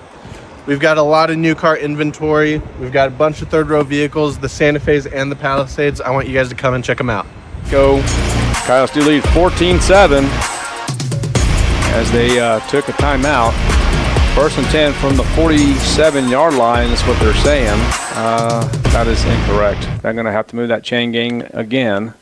It looks like there was a penalty on Deming. On Deming there, so yes, that's going to give the Coyotes even better field position. Yeah, if you can go in, going into halftime with maybe a 21-7 lead, I think job well done for the Roswell Coyotes in the first half. Let's see what happens here. Well, yeah, I mean, especially since you have to start off with your defense on the field to start the second half, but I promise you that Coach is okay with that. Matthew Castillo around the turn, still on the feet. Boy, he's hard to get down. Gosh, darn. He's just slippery. You know, he's so little, and he's just hard to tackle. I mean, he's like those guys, you know, if you're Cowboy fans, you know, he reminds you of Turpin or Deuce Vaughn. You know, he's just hard to get down because he's not the same size. He's hard to get a hand on him. And just a real good job there, making something out of nothing. He gets 6 yards on that carry. All right, motion once again. And it's going to be handed off to Toscano. First I thought it was Nathaniel Lujan, but it is going to be confirmed A.B. Toscano. Yeah, and A.B.'s earning his paycheck tonight. Sure is. And, you know, depending on the injury with Cloud, you know, I like getting A.B. a lot of carries. Even with Cloud out there, I think they're a good they complement each other well. All right, looks like there's going to be another timeout on the field. We'll take one, too. You're listening to Roswell Football. We're live in Deming, New Mexico, Memorial Stadium. We'll be right back. Hi, my name's Chance with Trustmark Roofing and Windows, and here's what you should expect during your window inspection. Upon my arrival, you'll receive a 15-minute courtesy call letting you know I'm on the way.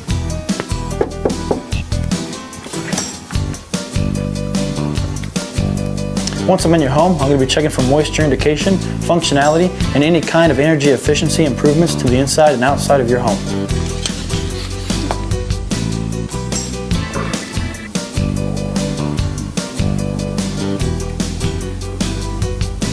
After my inspection, I'll give you my professional opinion, and then you can decide whether you want a no-obligation quote.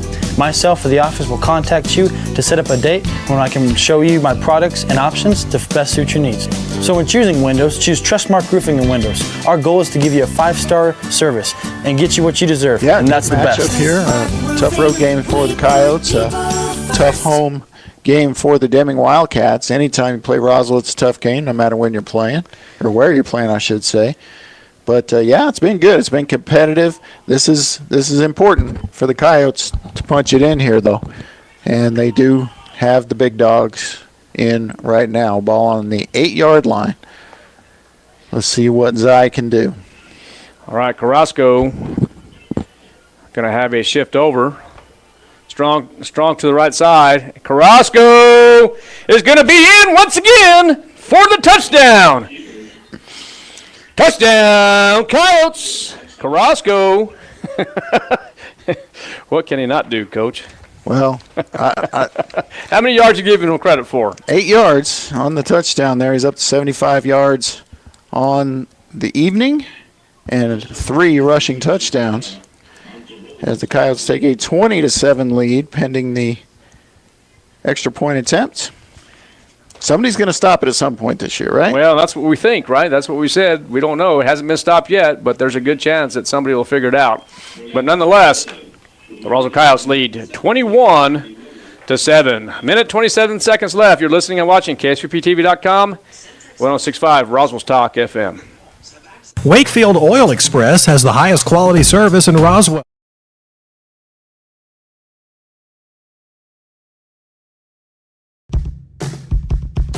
Now's the time to get a great deal on the #1 selling compact tractor in the U.S. Professional-grade mowers, durable sidekick utility vehicles, and versatile compact tractors. It's the equipment you need to take care of your land.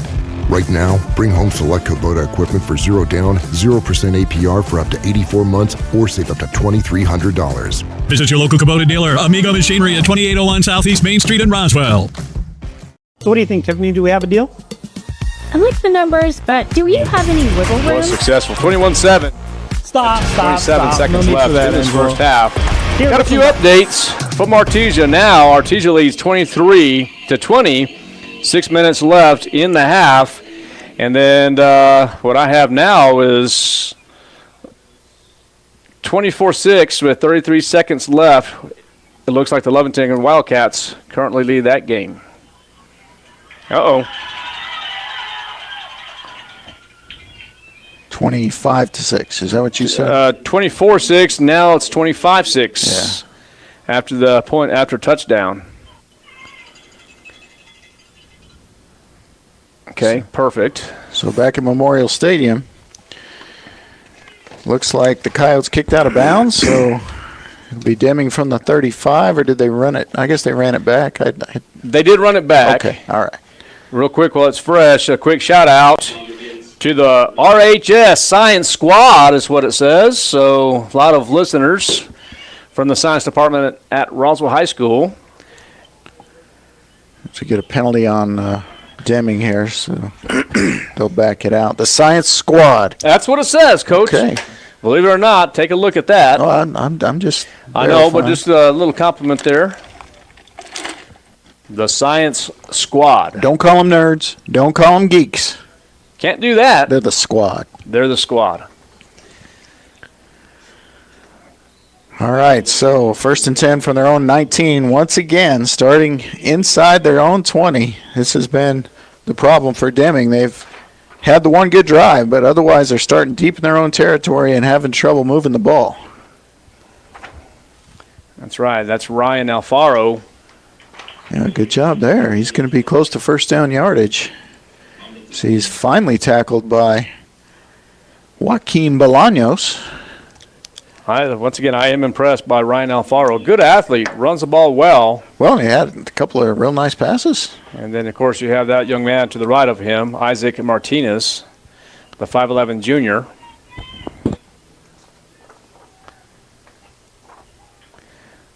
There is Alfaro. Oh, as a man wide open, can he get him the ball? Well, and it's going to be real close and an excellent arm, but looks like he overthrows him, so it's going to be an incomplete pass. 2nd down and 10 now And I'll tell you what, that was a major breakdown in coverage for the Roswell Coyotes because they had two guys without anybody within 10 yards of them all the way down the field. Something went terribly wrong there, and they better not let that happen again because, as you said, Alfaro, he can make you pay. He may not every time.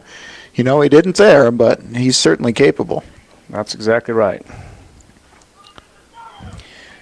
All right, so I see Bubba Marujo down here on the bottom of your screen. He's going to try to take on Max Allison. Shotgun motion. And a quick dump. Oh, that's a well-designed play and well executed. And will be a first down. Out of bounds to stop the clock. Deming will have the ball at the 43-yard line.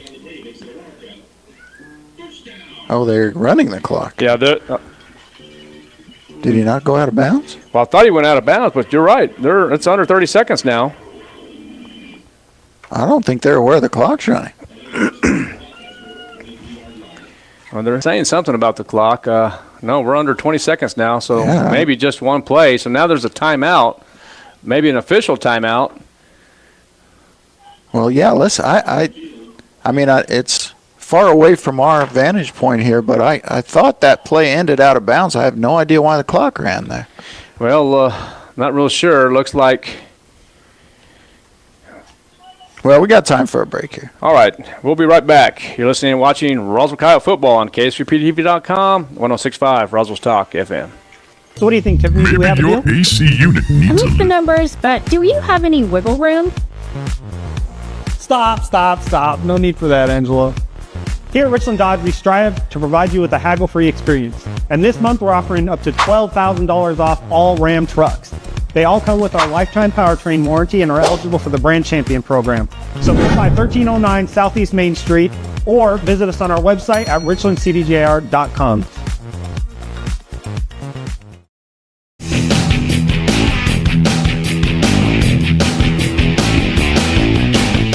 Welcome back to Memorial Stadium in Deming, New Mexico. Had a timeout, Coach. Not real sure if it was Deming or Roswell. But I can tell you that the Roswell Coyotes do lead 21-7 with about 19 seconds left. The clock continued just to roll there. Yeah, first down. It must have been Deming to stop the clock. Alfaro's going to get sacked. Well, was it Alfaro? Well, I got to think it was as he was looking to pass. As Greathouse gets his second sack of the half.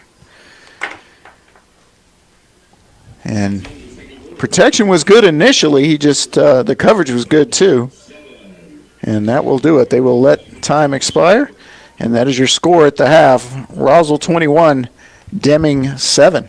All right, Coach. You want to take a 7-minute break or so and come back? No, I think we're going to go right to the interview with Assistant Athletic Director Mika Trujillo after some words from some of our great advertisers. So we'll be back in about 13 minutes. Sounds great. We'll be right back from Memorial Stadium. KSVPTV.com, 106.5 Roswell's Talk FM.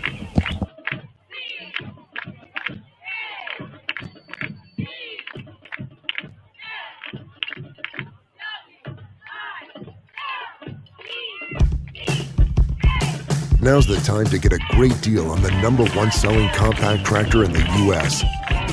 Professional-grade mowers, durable sidekick utility vehicles, and versatile compact tractors. It's the equipment you need to take care of your land.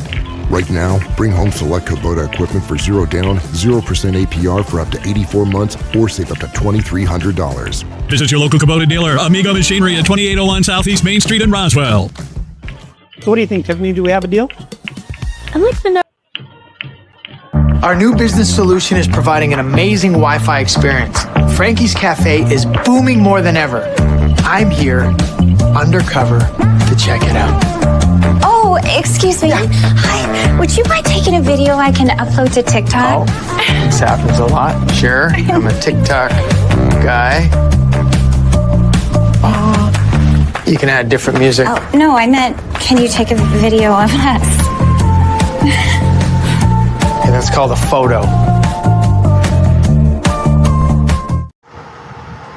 Good afternoon. I'm Steven, Uncle Savings View Seal, and welcome to Roswell Hyundai. Listen, today we've got wonderful vehicles out here for sale, and listen, let me tell you something. If you find this golf ball sitting in any Palisade during your test drive this weekend, we're giving away $25 million in cash. No, I told you we can't do that. Cut. Let's do this again. I don't understand. We're making this video then. I told you we can't do that. Mind. Hey guys, this is Rapio from Roswell Hyundai. Just wanted to talk to you guys real quick about the Palisades that we've got. We've got a lot of new car inventory. We've got a bunch of third row vehicles, the Santa Fe's and the Palisades. I want you guys to come and check them out. And welcome back to halftime here for another Friday night full of football action. Of course, as we do during the halftime, we like to update the community on other things happening in the sports world and high school world outside of football here. So this week we have Assistant AD for the Roswell Independent School District, Mika Trujillo, back with us. Good morning or good afternoon, sir. How are you today? Doing well. Good morning, and thank you for having me. Good deal. Of course, Britt came back next week and his teeth look just fine. So yes, I think we're good for his smile's just as bright as before. So yes, absolutely.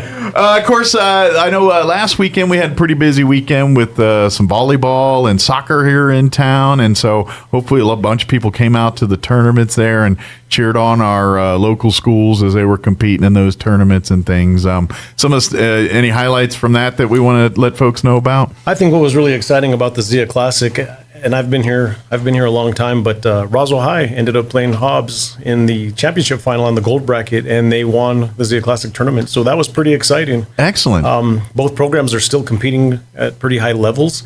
Of course, being in different districts, 5A, 4A, things of that nature, the rivalry games are still exciting, things like that. But, you know, with the two districts, it's a little bit different. And Hobbs being a district rival, for them to have had that opportunity to play them there at Roswell High School in that finals was a good deal. They beat them 3-2, and that was exciting. Absolutely. Yeah, those are that's what makes, you know, the fun is when you get to see those. And yeah, like you said, because of classification, sometimes, you know, they're rival schools, but you don't see them come playoff time just because they go a different path than you do. And but that doesn't mean that the competition's not stiff. I mean, there's for many years you get like the Ortesia Carlsbads, and they're not always in the same class depending on the year. But you don't think those fans aren't as less hyped because of that? So it is awesome to see those kind of games. Yes, sir. Even when you don't get them as often as you'd hoped for. Absolutely. Absolutely. Let's talk about what's upcoming here on some events here. What are some tournaments or some things that we want to put on locals' radar here? So as far as tournaments and things of that nature, of course, with the middle school 7th grade RISD volleyball tournament will be at Mesa this weekend on Saturday, and it'll be our 4 local middle schools competing against each other. And again, the 7th grade here locally, they just compete against each other. It's the 8th graders that compete in the border conference outside of that. Absolutely, and you get to catch them young. In a couple years, you'll see them in their blue or red or maybe another color uniform, but you definitely get to have an idea of what's coming up the pipeline for sure, and that's across the board through all the middle schools. But the football programs, they're all in the middle of border conference play right now, and they're fun to watch. If you ever get a chance to see some of the middle school, and I don't care if it's football or soccer or volleyball, it's all just as fun as watching the varsities play here. Yes, absolutely. Yeah. You know, we had Goddard soccer over playing Nimi yesterday, and Nimi's coming off that 3A state championship, and the Goddard boys ended up besting them 3-2 yesterday at their place. So, I mean, there's a lot of good things happening. The both high schools are competing really well. Of course, this Friday night, it'll be interesting because Lovington comes to town, and Goddard is hosting them at the Wool Bowl here. And we all saw what happened last week. Yeah, I think that was a bit of a, it was a bit of a surprise, I think, for everybody. I think it was. Seeing where things were at. I mean, we all knew Lovington's good because, you know, we look at them as basically the kings of 3A. You're like, all right, we're with the big boys now. And we forget they scrap with Artesia every year, and every year it's close, and every year it's a dogfight.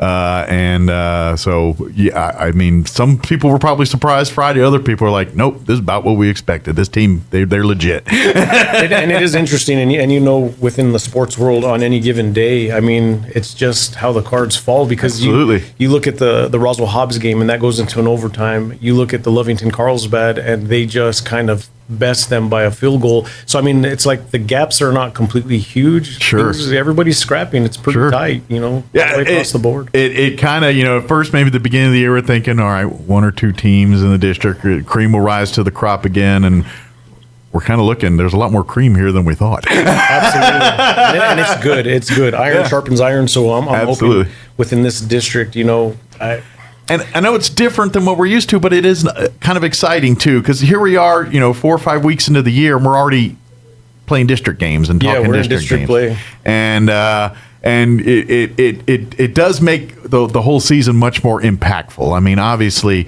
you know, we always, because for years we're talking, you know, the first 7 games of the year are really preseason games. I mean, they're not, but they are.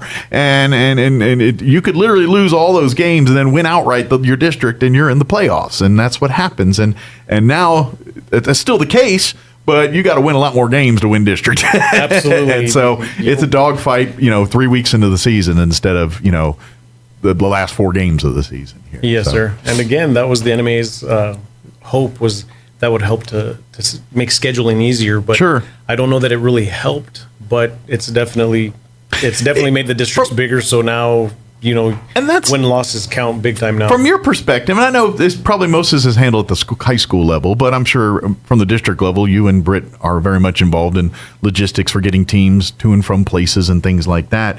When it's a bigger district, is it a little bit of a logistical nightmare? Because in theory, if there's more teams, our district's bigger. Not all of our teams live in Roswell, Carlsbad, Artesia, or Hobbs. You know, I mean, now we're like, oh shoot, we got to go west. We got to go, you know, or you know, we're going to cruises now. We're going, you know, does that add another wrinkle? It's like, all right, our budget for travel and all that does get adjusted because of this stuff. It definitely adds a little bit more of a challenge because you look at Deming, you look at Gadsden, you look at Santee. Mm-hmm. They're pretty much, you know, on the other side of that's a long. Cruces is a hump just to get there. Yeah. So you figure Santa Teresa was here last week. Now Roswell goes to Deming, and then next week Santee comes back to play Roswell. So it's a strain on everybody, I think, all the way across the board. Absolutely. There's a lot of teams that are stretching really far lengths across the state to get places. So yeah, it's not just a local thing here for us. I think it's across the state where it really benefit. I think the APS, they benefited out of this the most. Gotcha, because they're more compact and literally most of the schools probably play all their games in 4 stadiums or how many stadiums they play around town there. The between different Milne, ones. Wilson, and Community, and then of course you have Rio Rancho and Cleveland have their own facilities, but still that doesn't make up for. I mean, that's not big haul. I mean, when you're like anybody that and anybody that's made that trip to go to a football game in Deming, New Mexico on a Friday night knows that's a long haul too, and even longer haul back. Oh, absolutely. Yes. You're definitely road tripping. Don't anybody lie to you, say it isn't. Yes, sir. Yes, sir. Absolutely. But either way, you know, support our kids. Come out and, you know, when they have these games, of course, district plays hot and heavy. We're going to be seeing more of that, especially we're going to be seeing a lot more playoffs coming up here in the next month or so, especially in some of our other fall sports. Get out here and support these kids. It's certainly in the middle school level. They'll be, like I said, border conference, all that. That's coming up right here, and that's like their playoffs. That's their Super Bowl time of year. So yes, sir. Yes, sir. For the middle schools, that'll be huge for volleyball and football. You know, right now we have a couple of undefeated teams here in town in the football side of it. We have a couple on the volleyball side of it. So it's just exciting to see the successes at those lower levels and how they will transfer over into the high school level. And then, of course, you know, you start looking at volleyball at the high school and soccer at the high school. You know, their districts, they're coming up. Mm-hmm. You know, district soccer starts in a couple of weeks, and volleyball's right there with them. Cross country, you know, they're hot and heavy right now. They'll be at the Nimian. Kids are out running. I mean, we have so much going on Monday through Saturday. I mean, it's a full nonstop, action-packed evening for people that want to get out there and go see games. The weekends, of course, there's always something going on. It's very seldom that we have a quiet night.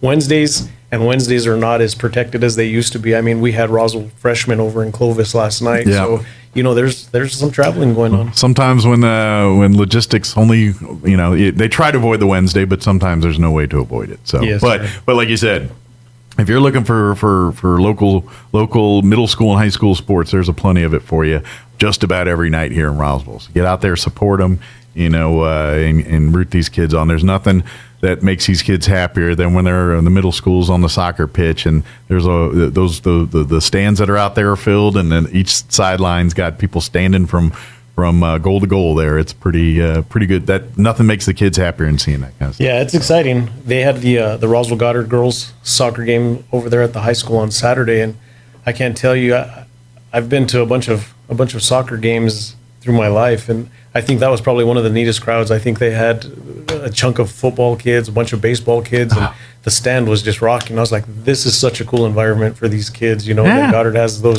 their home fields, and it's just neat. You get the home field advantage, you get the support of your athletes, and then of course the sidelines are packed. So yeah, it was exciting. It was a lot of fun. It's gonna, and I imagine 20 years from now they'll be telling their kids, "Man, I remember we were on the pitch, the crowd." These stories come to them. Yes, sir. So get out and support the kids and have and see the best Roswell has to offer. So, Mika, as always, appreciate the visit here, and we'll see you next time. I think Britt was telling me you guys are gonna kind of. Yeah, we might ping pong this back. Yeah, hop over one time. So bring each other, and then we can have a three-way conversation and see what comes out of that nonsense. So that'd be fun too. That'd be a good time. Yes, sir. Perfect. But have a great week, and we'll see you next time. I appreciate you. Thank you. You as well. Thank you. Coyotes lead 21-7. We are here at halftime with about 2 minutes and 15 seconds before we begin the third quarter or the second half. But Coach McDonald, I know you have something for us. Yeah, some statistical highlights from the first half. Defensively, kind of a group effort, but Mason Greathouse with 2 big sacks in the game, and he leads all tacklers with 2. Offensively for the Coyotes, Jacob Palamino, 6 of 12 for 92 yards. No touchdowns, no interceptions. 4 of those passes going to Matt Castillo for a total of 39 yards. 1 throw to Nathaniel Lujan for 35. That's the biggest hitter of the day from the passing game. And Luke Lynn caught an 18-yard ball as well. On the ground, it was Renan Duran with 1 carry for 4 yards. Matt Castillo, 2 carries for 6. Jacob Palamino, 9 carries for a total of 39 yards. A.B. Toscano, 12 carries for 59 yards. He was the workhorse, but as far as getting her done on the scoreboard, it was Zy Carrasco, 5 carries, 75 yards, and 3 touchdowns. Well, Coach, I tell you what, as you call it, the big dog package has been really successful in the last 3-4 weeks. Now, here's the question that I have for you, Coach. It's going to be stopped eventually. You believe that? Well, I mean, he's averaging 15 yards a carry today. He with the 3 touchdowns. He had the fake punt called back, but that was a run of 30-something yards. He's just such a good athlete. He's big, he's strong, he's fast, he's got moves. I mean, he jumped into the end zone, not over somebody, but just kind of jumped into the end zone on that last one. If hurdling were illegal, he would be good at it. I'm just wondering, are they using it enough? I mean, I don't think Coach is the type to save something for later in the season. Okay. But I mean, it's been unstoppable. I mean, no one that we've played this year has been able to. Like I said, I think 5 yards is the worst they've done running play out of that formation. And they even threw out of it once. Well, I guess the real question I'm going to have for you is, how do you stop it? It's been so successful. Well, I'm not sure you do. And one of the reasons I think they use it sparingly is that so many of the defensive players are in on that play. So, you can't just wear out your defense and have those guys, days of Ironman football are really kind of gone for the elite programs, in my opinion. Right. So, I know Coach Lynn doesn't want to, he's going to play guys both ways very, very rarely and sparingly. So, especially for the linemen, because, Right. they're bringing in the defensive line to block. They're lining up as extra tackles and tight ends. But you know what they're in there for. You got Greathouse and you got Lynn and you got a lot of beef. Aiden Rutley out there. Oh, my gosh. And yeah, how do you stop that? Those guys pushing, and you got an athlete behind them. And sometimes you got Joaquin Bolaños, the middle linebacker, as the lead, in the fullback role. And if I'm defensive coordinator for the other teams in our district, that's a headache waiting to happen. Absolutely. All right, we're just about a minute away before we start the third quarter. As you know, the Lovington Wildcats won the toss. They deferred to the second half. That's true, but here in our game, the Deming Wildcats. I don't know who won the toss. Did I say the Roswell Wildcats? You said the Lovington Wildcats. Lovington. Yeah. I'm sorry. Okay, the Deming. have The to give you a Deming. hard Yeah. time on No. that. I'm glad you did because it's we played the Wildcats last week and the Wildcats this week, and I'm telling you. Well, and you know what? You rarely see two teams with the same mascot in the same district. But that's what we have here. On a good run back for Deming, not Lovington. Yeah, Deming. As Carrasco takes him down near midfield, but that's a great start for Deming as they try to get back in this one. Well, talking about the Lovington Wildcats is what I was talking. I received a text a while ago. So the Lovington Wildcats currently lead 25-6. That was at a halftime. They're about to resume in Roswell. So that's Goddard and Lovington. We're playing the Deming Wildcats. So it's going to be 1st and 10 now from about the 49-yard line. Coyotes lead 21-7.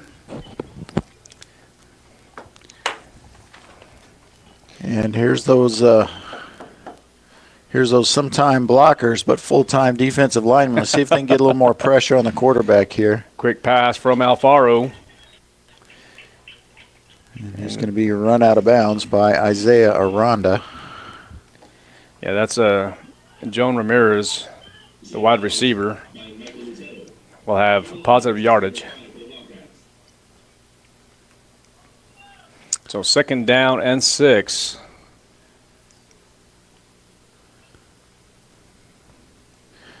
And I'm looking here. They're almost playing. They're almost playing Keegan Nichols as a safety now. He's out there in the linebacker position, but that's where we missed him last week. I think was in pass coverage most. Well, now there's going to be a handoff to Isaac Martinez, and Martinez will have the 1st down for the Deming Wildcats.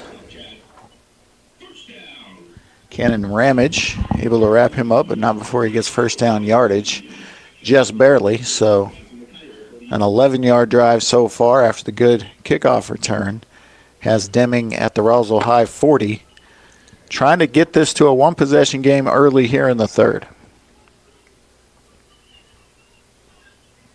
All right, the quarterback, Ryan Alfaro, pistol, speed option. And it will be Pizarro. Yeah, pretty good 1st down play there. Zay Carrasco forcing him to the sideline, but he did pick up maybe 4 or 5 on 1st down. Looks like right at 5.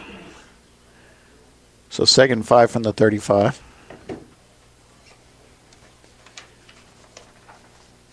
The bottom of your screen, okay, there's Bubba Marujo. I see Keegan Nichols. Zay Carrasco. Looks like they're getting into that, kind of like a cover 2 package it looked like. Going right up the middle. They get a little push of their own. That offensive line from the Wildcats gets the 1st down plus about 4. And they are marching down the field against this Coyote defense. Let's see if they can stiffen up here as they approach the red zone. I was looking at the secondary there. I thought Zay Carrasco looked like he was down for just a second, but no, he's absolutely fine. Maybe stretching a hamstring or something. Yeah, he'll have to have something hanging from a thread before he comes out of the game. All right, 1st down and 10 from a 35-yard line. Quarterback is Alfaro. Rolling out to the right side. And it's going to be, that's going to be incomplete. Well, Nichols, I think, almost intercepted it. I think Is that what it was? Okay. I'm pretty sure that he got a hand on it there. And like I said last week, we sure could have used Keegan. He's such a well-rounded player. I mean, he's a great tackler, physical, but he's really, really good, especially from the linebacker position at pass coverage. And, that Lovington passing attack just diced us up last week.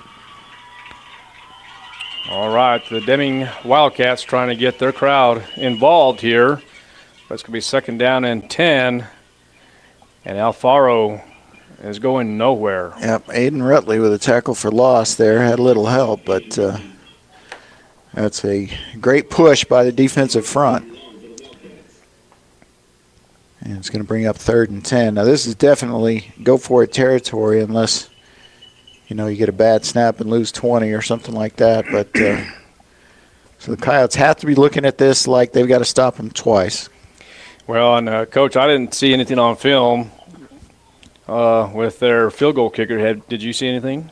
No, I mean they're like a lot of teams in high school and especially around here. They'd much rather just go for it than try the field goal. They're usually there's been some exceptions this year. I mean Lovington's kicking quite a few field goals this year. All right, there's the pass from it's kicked off. Who is that? That's Zy Carrasco. Carrasco once again. Forget about it. 45. Look at that. 35, 25, 10, 15, 10, 5. Touchdown. Who else? Zy Carrasco. Touchdown, Coyotes. I'm going to give him 75 yards. And his 4th touchdown of the game. Well, call him Al Bundy, would you? I tell you what, that kid. You said it earlier. What can't he do? 75-yard touchdown. It was pick 6. Yeah, just kind of living dangerously, throwing to the same side that Carrasco and Nichols are. I mean, they're just so good at finding the football if you miss even a little bit. Well, let's see what Laura can do here. The point after touchdown is good. Coyotes now lead 28-7. We're going to take a break from Memorial Stadium in Deming, New Mexico. We'll be right back. KSUPTV.com, 106.5, Roswell Stock FM. Hi, my name's Chance with Trustmark Roofing and Windows, and here's what you should expect during your window inspection. Upon my arrival, you'll receive a 15-minute courtesy call letting you know I'm on the way.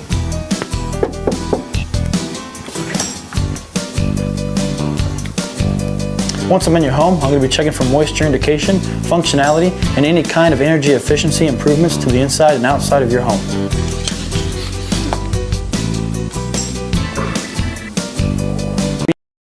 You my products and options to best suit your needs. So when choosing windows, choose Trustmark Roofing and Windows. Our goal is to give you a 5-star service and get you what you deserve, and that's the best. Trustmark Roofing, we put people first. Roswell Coyotes, just like that, the Roswell Coyotes lead 28-7 on a 75-yard touchdown. Pick 6 by Zy Carrasco, and the point after touchdown by Laura is good. 28-7. All 4 touchdowns have been scored by number 16, Zy Carrasco. Yeah, he's a special player. Oh, look out. All right, now I'm going to have a question for you. It's only the 3rd quarter. Coyotes lead 28-7.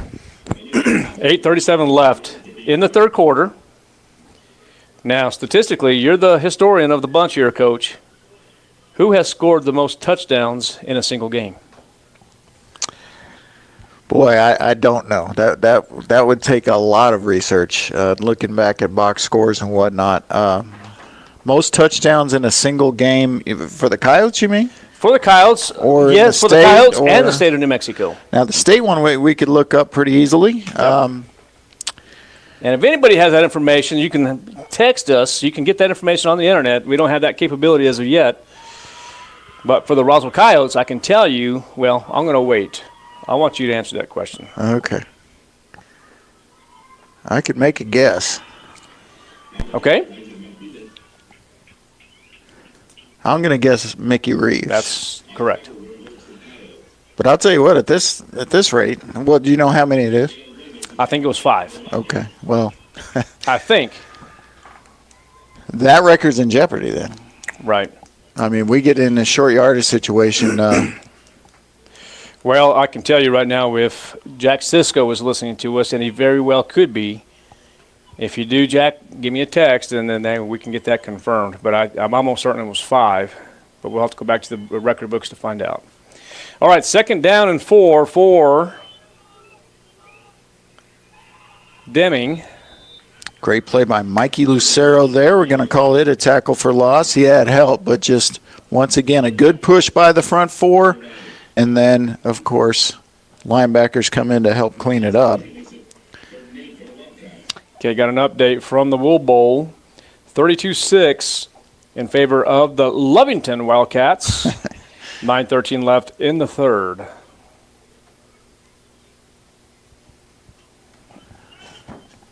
All right, we got a 3rd and about 8 situation here.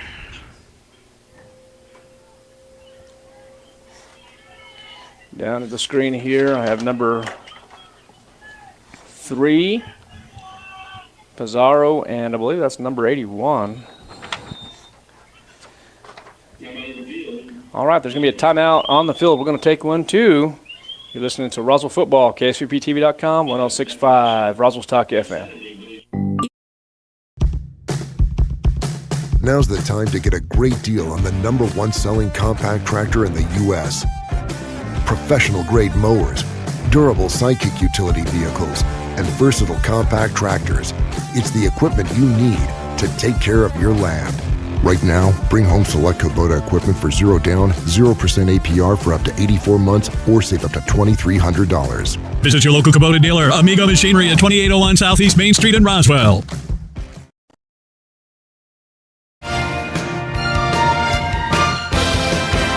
All right, we are back.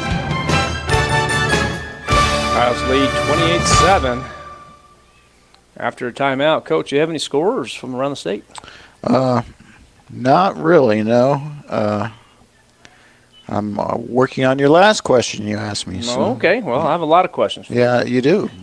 I'm trying to talk a little bit, keep stats, run these commercials, and answer your questions here. So I don't have any scores at the moment. Well, that's what I like about you, Coach. And look at that. Almost picked off again.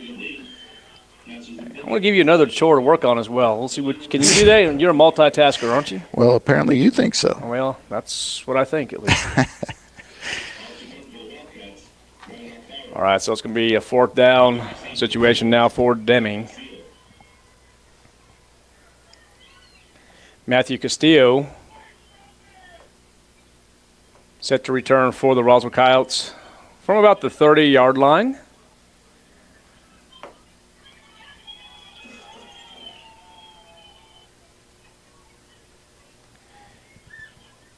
All right, waiting for the snap.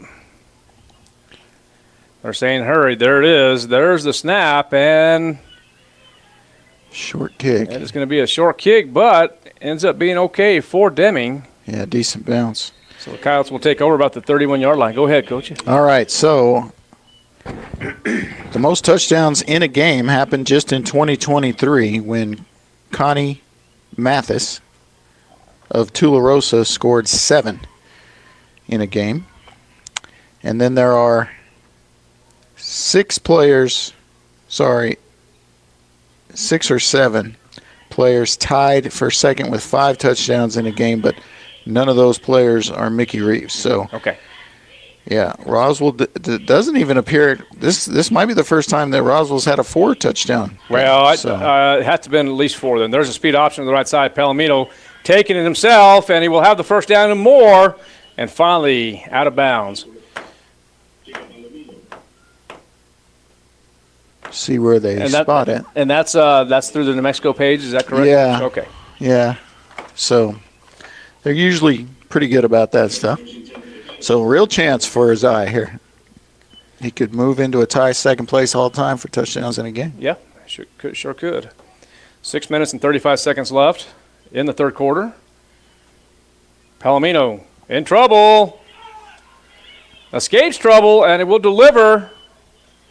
Caught. And a good catch. 11-yard reception there, too. Yeah, number 4. That is Colby Sanchez, his first catch of the day. Mm-hmm. Yeah, I was sure that would have been Mickey Reeves. Well, I'm certain on that, Coach. We'll go back and look. I'm almost certain. If it wasn't 5, it was 4. I'm pretty sure of that. Well, they may not have all the players listed that have had 4. There's a bunch of them. Right. Okay, so that's Toscano. You know, that kid right there playing with a lot of heart, I'm telling you. That position that he's playing, just real hard. Get beat up just about every weekend, you know what I mean? Yeah, but he's a tough kid, and if anybody can do it, well, they didn't have that be as bad as I thought. They're just going to say -3 on that, so I'll adjust the official statistics here. I thought it was going to be 4. It's going to bring up a 2nd and 13. As you mentioned, Toscano getting a lot of carries here tonight. Oh, fumble. And Palamino fumbles, and Deming says they have it. They do. And they do. Goodness.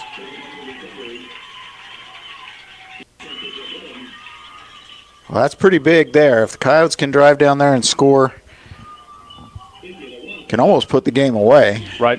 Instead, they give Deming the ball, good field position.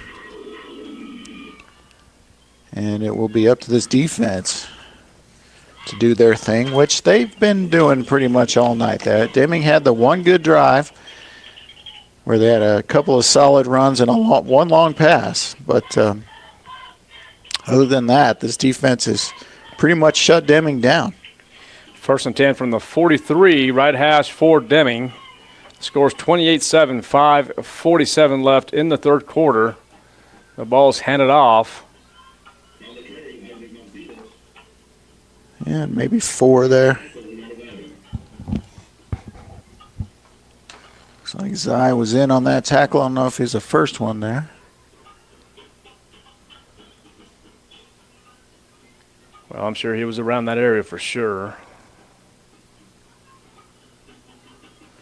All right, it will be a 4-yard gain, 2nd down and 6. Coach, I was looking at the wrong thing. I was looking at touchdown receptions. Okay. So I'll get it for you. Okay. There's going to be a pass up the middle, and there's a man open, and the Wildcats will score. Wow, just that fumble.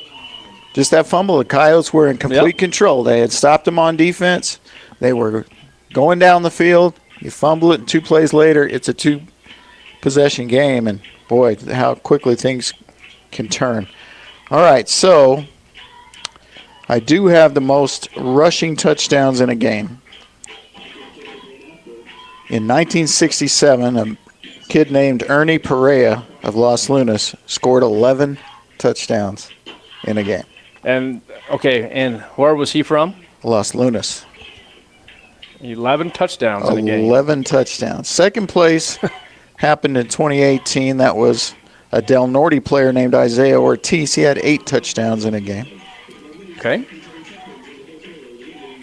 And then 6 players have scored 7 touchdowns in a game. Players from La Cueva, Bernalillo, Escalante, Estancia, Jal, and Kirtland Central.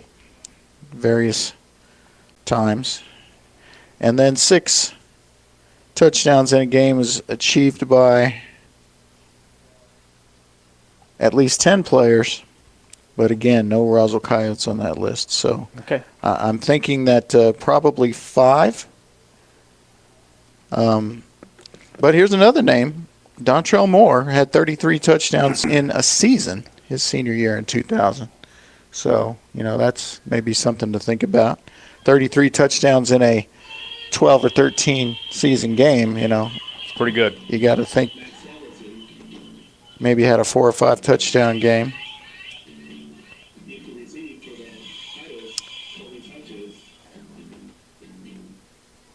Yeah, some interesting stats there. I know we have down at the field house. Actually, I was talking with Coach Joe Fortner yesterday, myself and one of our fine security guards. We go and we still have a lot of archive films and newspaper articles. Have to go back and look through all that stuff here, but I could be wrong, but I was pretty certain that he was one that had at least 5 in a game. And the pop-up kick is handled by, is that Hoover? I don't know who that is. Got on that. I can't tell. Oh, well, number 9? No, it was. It was no, it was 24. Rendon Duran. Okay. So the Coyotes really need to have a nice drive here. Yep. First and 10 now for the Roswell Coyotes. They're going to start out at the 29-yard line. Let's see if Palamino will go speed option. He does. Take it himself. Round the turn. 30, 35, 40. Look out. And he might go all the way. And he does. There's an answer for you. Touchdown, Coyotes. Jacob Palamino. 71 yards for Jacob Palamino.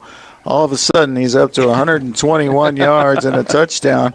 All of a sudden, he looks like Barry Sanders out there, but we'll take it. We'll take it any way we can get it. And it's now 34-14 with Frankie the Leg. Laura, well, looking to make it 35. Yeah, just like that. He says, guess what? I had a fumble. I made up for it. Yeah. We're back in the ball game. You want to here, talk about instant redemption right there, boy. And his fake of the pitch wasn't even really all that convincing. He saw where he wanted to go, and he thought, I guess I better fake it, but I'm going. Absolutely. So the Coyotes lead now 35-14 from Memorial Stadium in Deming, New Mexico. KSUPTV.com, Roswell Coyote Football. We'll be right back. So what do you think, Tiffany? Do we have a deal? I like the numbers, but do you have any wiggle room? Stop. No need for that, Angela. Here at Richland Dodge, we strive to provide you with a haggle-free experience. And this month, we're offering up to $12,000 off all Ram trucks. They all come with our lifetime powertrain warranty and are eligible for the Brand Champion program. So come by 1309 Southeast Main Street or visit us on our website at richlandcdjr.com.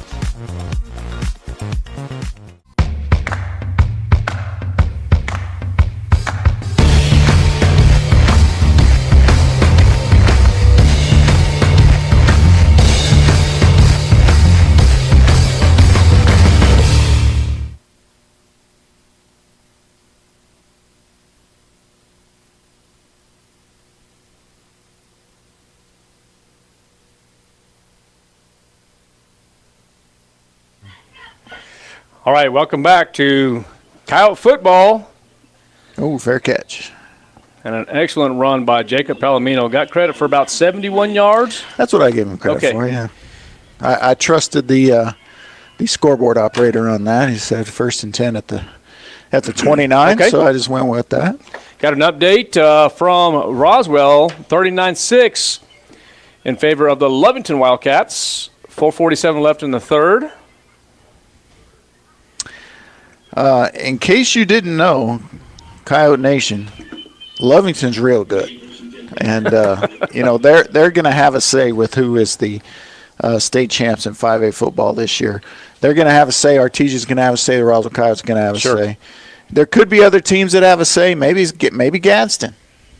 Deming maybe has the capability to be in that conversation. But those three teams, for sure. Artesia, Lovington, Roswell. It's going to be fun.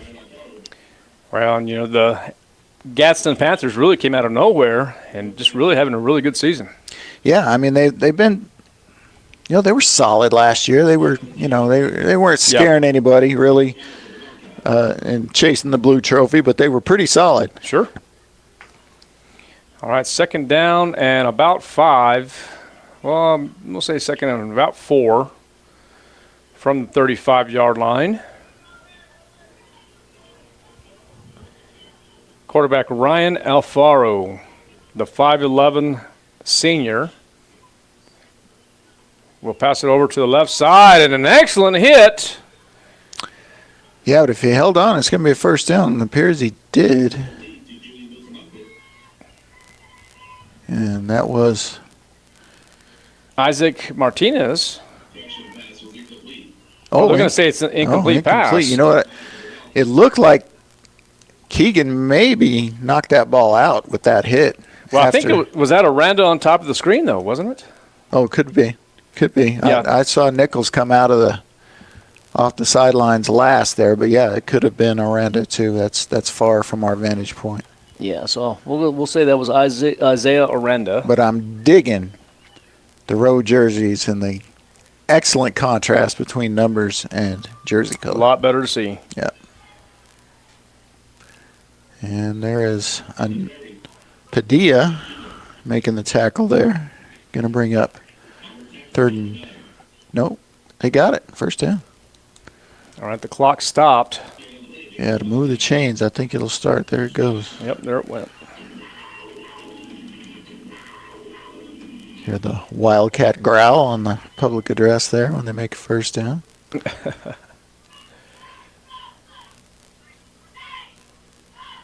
All right, so first down and 10 from the 40, middle part of the field for Deming. Four-man front defensively for the Roswell Coyotes. There's a snap. In trouble. Oh. Hit as he throws the ball. Oh, boy. And that was dangerous. Mason Greathouse arrived before the pass was completely thrown, or during the pass, however you want to look at it. But he made sure that, and that really had the potential to be another pick, but just nobody close enough. You and I will be back in action, not in high school football, but tomorrow at 2 o'clock, you and I will be doing Bronco volleyball. Correct. And then later, the nightcap. You will. I will be taking the night off due to other obligations, but you will be doing I'm going to NIMI football. Bronco football with Ernie Lujan. So. Oh, really? That'll be fun. Okay. Oh, and hit again as he threw and Almost. Nearly picked off. Look at Zod Carrasco right there. Well, he's right in that area code once again. Well, he was, but that was thrown right at Gage Gladue, wasn't it? Yeah, it was Gage.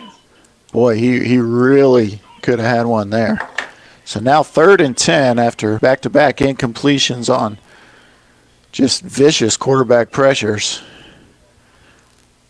by this big, athletic, aggressive defensive line for the Coyotes. You know, we talk about their size a lot, but we don't talk about their athleticism enough. And that's going to be incomplete. Make it 3 incompletions in a row. That wasn't going anywhere anyway. Padilla had that sniffed out, and I think he was going to be on that. So a punting situation for the Wildcats. And Castillo will be back. A dangerous returner. You remember we've had a pretty good punt returner the last 2 years. Yep. But I guess he's just doing too many other things this year. But Zach Carrasco,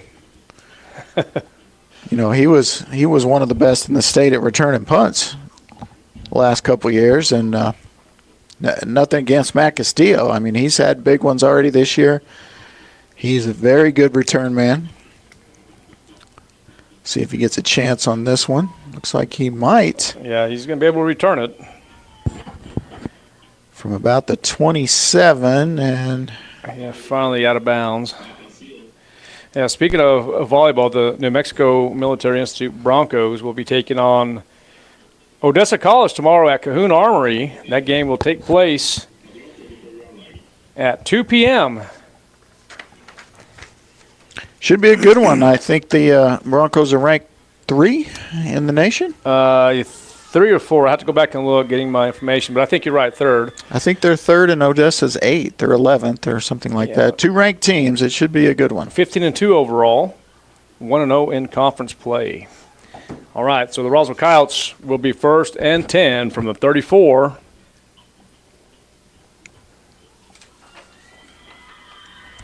Palamino rolling out to the left side. We'll dump it out to, that was going to be Nathaniel Lujan. Yeah, and that's just the drop. I mean, Lujan's got to make that catch, turn upfield, see what he can get out of it. Just couldn't reel it in. So 2nd and 10. Let's see if they go option here. Well, one of the things that the Roswell Coyotes have not done tonight, they have not gone into the spread offense yet. No, they have not. Same play. Yeah, a little dump to Nathaniel Lujan. He's still on his feet. Good job by Nathaniel Lujan. Still on his feet. He's going to turn around, and he's just a bull. I'm telling you what, good job by Nathaniel Lujan. Finally brought down about the 32-yard line. And another first down for the Roswell Coyotes. 34 yards on that one. Little screenplay, but very effective. Well, Nathaniel Lujan, it makes it look easy. Just a smooth runner. Well, he had the little screen for 35 yards in the first half, so now he leads the team in. Oh, there's a fumble. We've done it again, and I think Deming's on it, yeah. Well, Deming will recover. And was that on the handoff? On the handoff that time, okay. So I'll tell you what, Roswell Coyotes shooting themselves in the foot. Technically, that's 4 turnovers in the game for Roswell, and that's, 2 of them are on downs deep in the other guy's backyard, but you don't usually win a whole lot of games with 4 turnovers. And about the same territory as well. Yeah, as the first drive of the offensive drive of the half. I might be a few minutes behind, but I've got 39-6 in the Wool Bowl in favor of Lovington. Okay. About 3 minutes left in the third. Lovington with the ball. Now, tomorrow's volleyball game, that's going to be on KSVP, not ESPN. Is that correct? That is correct. Okay. KSVP, normal place to watch.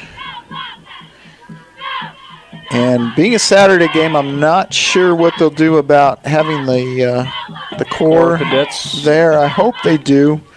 I think it's a great environment, and I think it really helps the teams out when the core cadets is in attendance, whether it's volleyball or football or high school football or volleyball, whatever it is. Well, of course, you have some athletic teams that are going to be practicing as well, too. Baseball being one of those. Yeah, it's off season. Actually, the baseball, some of the all-stars from last year, the returning sophomores, are in Dallas for an event. Oh, really? Weekend, okay, so. Good. All right, so 2nd down now for Deming. Zach Roscoe with his team-leading 4th tackle unofficially, probably more than that. I'm pretty accurate with the offensive statistics. The defensive ones I struggle with a little bit. Just can't always see. Well, of course, who's making tackles. They can go back to film and they can. Oh yeah, and they do. Take a look at that. So, all right, 2nd and they're saying 8. On the carry, Isaiah Pizarro. So Pizarro on the carry, and Carrasco and Greathouse on the tackle. It's going to bring up 3rd, about 5. So Lovington really taking off now. 46-6 with about 55 seconds left in the third. In Roswell at the Wool Bowl. They're good, folks. They are good. That game in Lovington against Artesia is going to be something else. I'm just going to take a look at something. I'm glad you said that. Right now it's a 3rd down and about 5 or 6 for Deming. Ooh, bad snap, but there's going to be a shot. And is that going to be caught? Yep. That's going to be a great pass and an excellent catch. Yeah, big hitter there right when they needed it on 3rd down. Down 3 scores. Wildcats really needed that. So now the defense backed up a little bit. They got all the way to the 25.5-yard line. This is right about the area that Carrasco had his pick 6 from. Well, let's see what happens here. Maybe he can do that once again. All right, first down and 10 now from the 26-yard line. Oh, a little misdirection there worked, and that's a good play on first down. Was that Pizarro? And it was. On the tackle, number 11. You know, I was looking at the football schedule here for Deming. Artesia defeated Deming last week of a score of 64-27. Yeah, that's played in Artesia. And, Your Wildcats 14. all right, so we are headed to the fourth quarter. Let's take a break. All right, we'll be right back. Our new business solution is providing an amazing Wi-Fi experience. Frankie's Cafe is booming more than ever. I'm here, undercover, to check it out.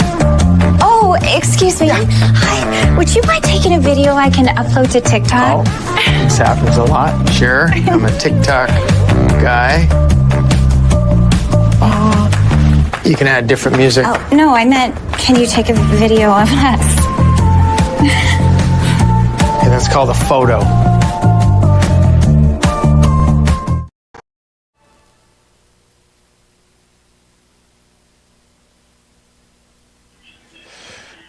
All right, welcome back to Coyote Football.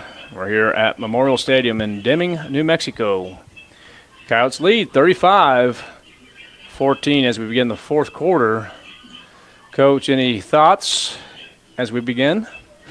Well, you know, this is a pretty good bounce-back game after the game last week, in my opinion. Certainly have made some mistakes, certainly have some things to work on, but to go on the road against a team of this quality, an opponent that's this good, has been a real good bounce-back game for the Roswell Coyotes. And that is big number 78, Daniel Borrego. And he is getting some time on the defensive line. Yeah, good to see. Good young man. Yeah, and just a junior. List him at 5'10" and 235. He seems to be bigger than that to me, but is that going to be a touchdown? No. Oh, look at that, Coach. It goes into, looks like a little bit of Wildcat. That was Max Allison. He's going to go back over to the huddle, call the play. So Max Allison, the sophomore quarterback, listed here on Max Preps. yeah, I don't know if Alfaro's hurt or if they're just going with the sophomore here. And then you have Pizarro. It's going to be handed off to Pizarro. Not much there, but enough for the first down, it looks like.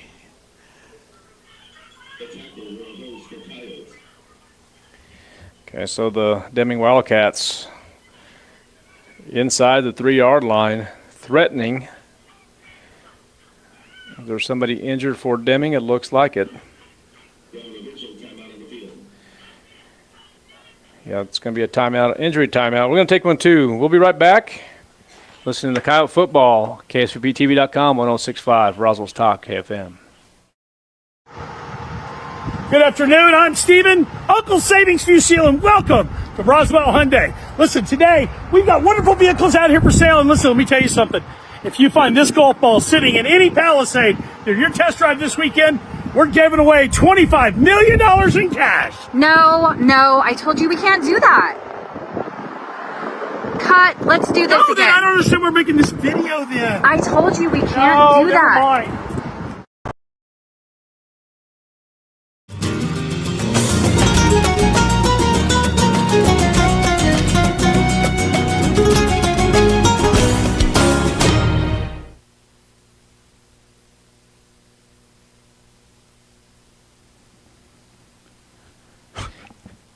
All right, welcome back. Had an injury timeout. Looks like, I think that was number 65, if I'm not mistaken, Hensley. Ezra Hensley, the 6'3" senior guard. Yeah, big kid. Yeah, he appears to be okay, so that's good to hear and good to see. Yeah, on his own power, not even much of a limp, so I think he's all right. Okay. But it will mean a backup lineman here, so see if they continue to use the run, try to punch it in. They've got 1st and goal at the 1, so that you got to assume that they're not going to mess with passes. Well, and that looks like it's going to be a touchdown for Deming, and looks like Isaiah Pizarro will be in.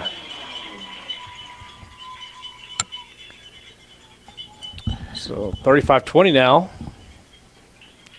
So the Deming Wildcats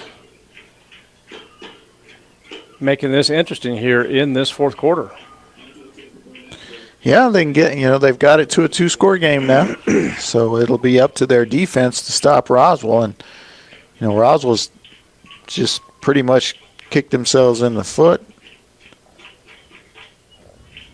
Not kicked themselves in the foot, but shot themselves in the foot as they've. Well, they blocked the PAT. Oh, they sure did. Flag. Mason Greathouse.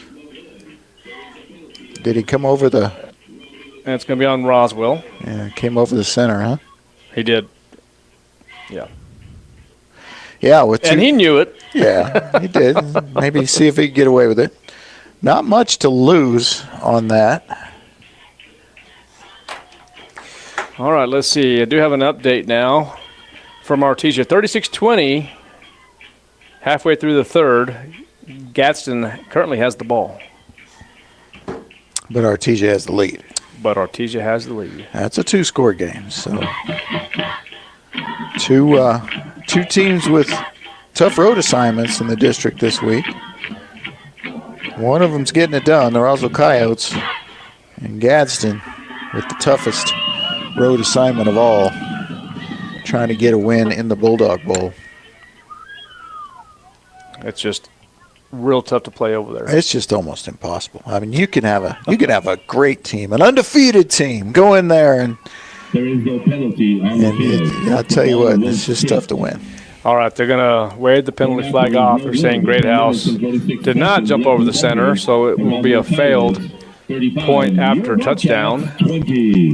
So the Coyotes still lead 35-20. That was interesting. That was. I'd have to ask the staff about that one. Still kind of talking about it down there. Yeah. Any top 10, Coach? Anything you have there, top 10? Well, which poll you want to look at? Well, maybe just talk about the coaches poll. Let's talk a little 5A and 6A football. Well, 5A, Lovington looking like a number 1 seed. They got all but one first-place vote this week from the coaches. Artesia got that only other first-place vote. They're in 2nd. Roswell was 3rd, and Deming was 4th. I don't see anything changing there. And Gadsden 5th might jump Deming. Hard to say. They were pretty close in the votes. Goddard probably hangs around at 7, depending on what Mayfield does. But I think Mayfield's. I'm not sure who Mayfield plays this week. Yeah, we can look here in just a moment. I was looking at 6A. The La Cueva Bears are number 1, and then Centennial at the 2 spot. And the Roswell Coyotes actually played Centennial during the scrimmage game. Sorry, Coach. I was counting the players there. Yeah, that and I thought they had a pretty good scrimmage against Centennial. Yeah. Oh yeah. Absolutely. That's definitely a challenging team to play against. I did see where Las Cruces was getting all over Hobbs. That is the 5 and 7 teams in 5A or in 6A playing tonight, and Las Cruces was way ahead in that one. That was a wild first half. I saw that score. 1st and 10 from the 36. Palamino, the quarterback for Roswell. We'll call it the middle part of the field. And here comes Palamino. We'll hand it off to Avi Toscano. And Toscano hits a brick wall. We'll gain about 2, maybe 3. Yeah, they keep calling him Abby on the public address.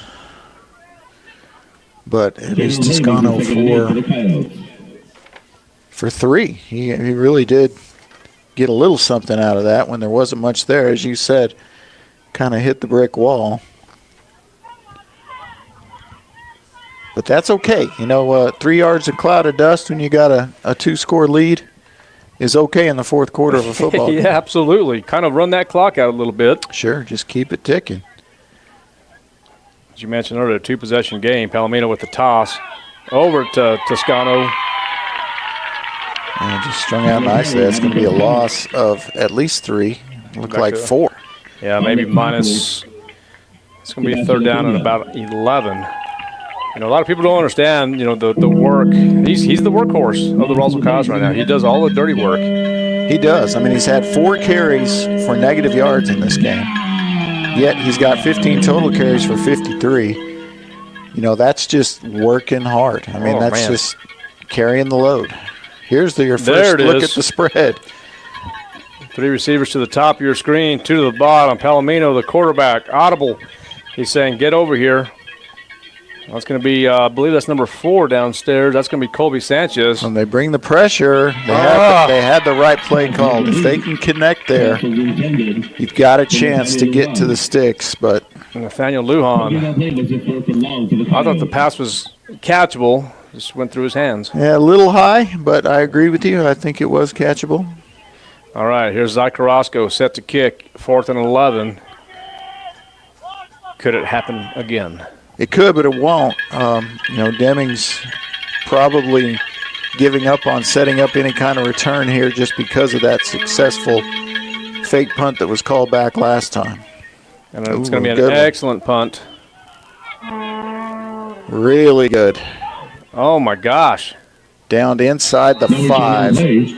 And what a punt from Zy Carrasco. Oh, my gosh. From the 36 all the way to the 5, so that's a 60-yard punt. Update, 43-20, Artesia now leads Gaston. That's still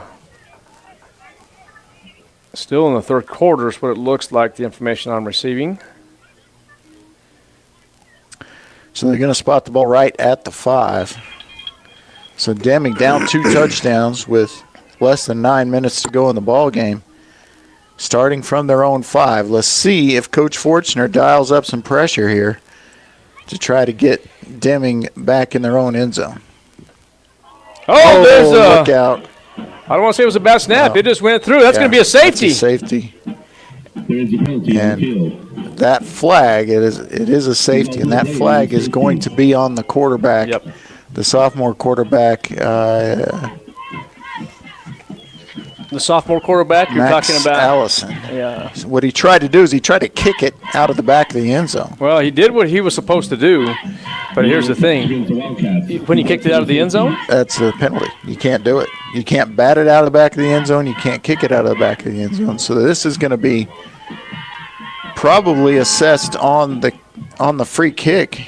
Well, what I'm saying is, I mean, you have to at least make it look like you're trying to pick it up, or pick it up and run out the back to avoid the touchdown, the defensive touchdown. I know what you're saying, right? But you can't kick it out and you can't bat it out. That's a penalty. Oh, okay. Well, I mean, I get it. I'm sure that's what that flag was, but they don't seem to be moving the ball here. Not yet, not as of yet, but here's the thing. We'll see what Deming does now because they have the ability. They elect to kick via the punt or the traditional Yeah, and they usually, most teams usually opt to punt it in this situation. I think the Coyotes are too far back. Well, I thought that rule changed. Oh, well, maybe it did. But, I mean, he threw the flag immediately when he tried to kick it out of the back of the end zone. So I just assumed that's what that was. Okay, let's see. They did, but there's no penalty yards because they're going from the 20. So. Yep. Okay. So maybe they picked up the flag. They didn't wave it. So interesting. I'm curious to know if that's the rule or not. Well, now we have to go back and look because now I'm real curious. Well, that gets away from Castillo, I believe. Yeah, it is Castillo. Brought down at the 41-yard line. Okay, now you got me thinking. 11-yard return for Castillo, who's been busy returning kicks of all kinds today. Coyotes will have the ball in decent field position with a 17-point lead, which is now a 3-possession game. And 8:43 left in the ball game. So that's where that safety really hurts. That pushes you from a 2-possession to a 3-possession game. Yep, you're exactly right. All right, let's see what Palamino will do here. He will take it himself. And there's a flag. There is a penalty on the field. I see more flags this year. Yeah, and they're going to get AB for some kind of illegal block back in the backfield, maybe. Holding against Coyotes. Just a hold, so should be in 1st and 20 range. Yep.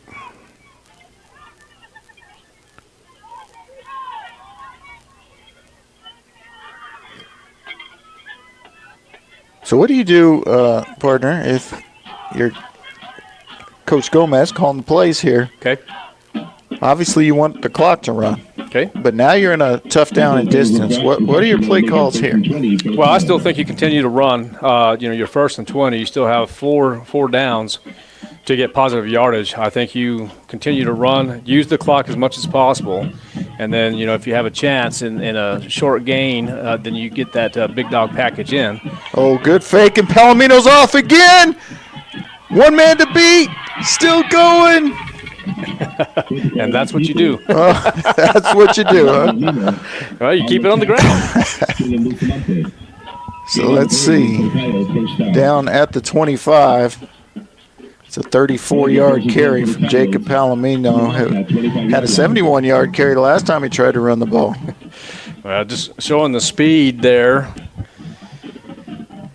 So now it's 1st and 10 from the 25-yard line. Now, do you want to keep it on the ground, or you go ahead and throw it? No, you keep it on the ground. I think you throw it. See, I'm totally opposite right here. So now, the reason you want to keep it running on the other side of the field is to run the clock as much as possible, maybe get the 1st down. But since you had successful yardage with Palamino, you're in Deming, in Deming territory.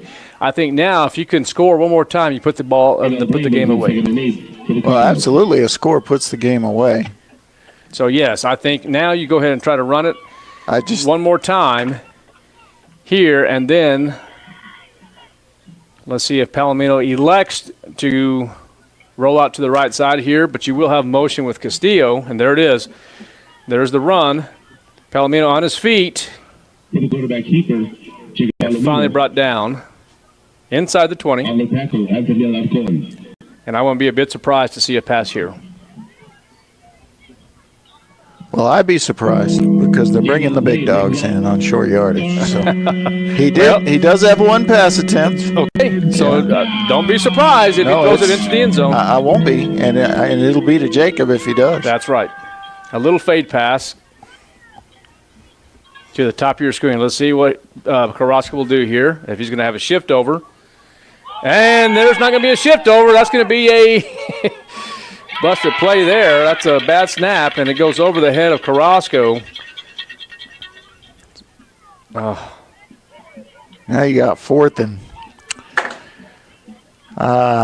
15. Yes. Well, you still go for it.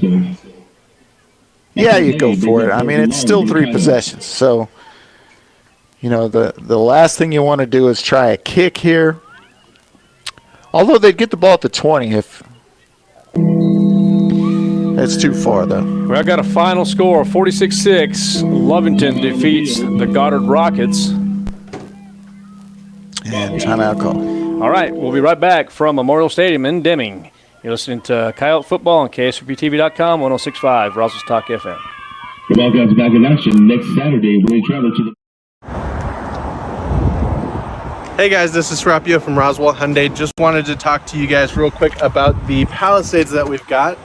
We've got a lot of new car inventory. We've got a bunch of third row vehicles, the Santa Fe's and the Palisades. I want you guys to come and check them out.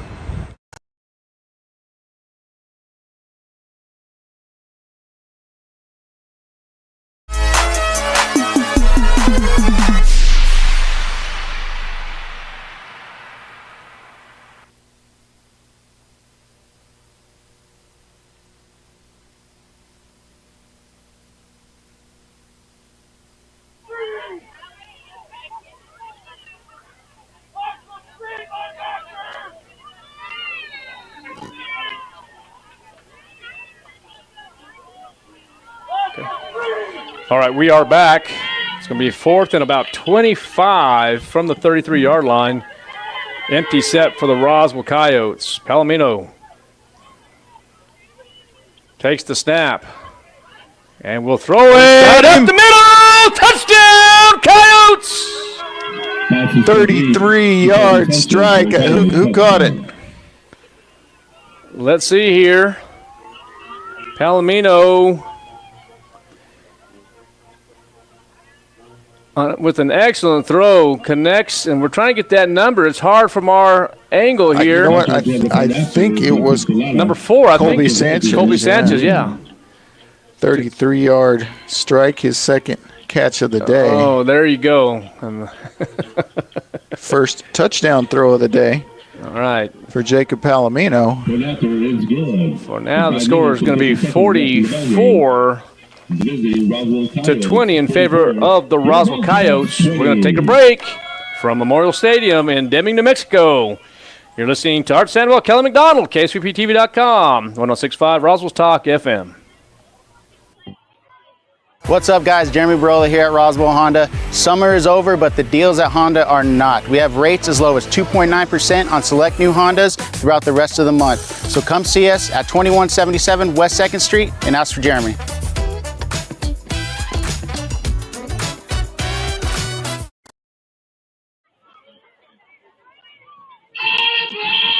Kicking off for the Coyotes.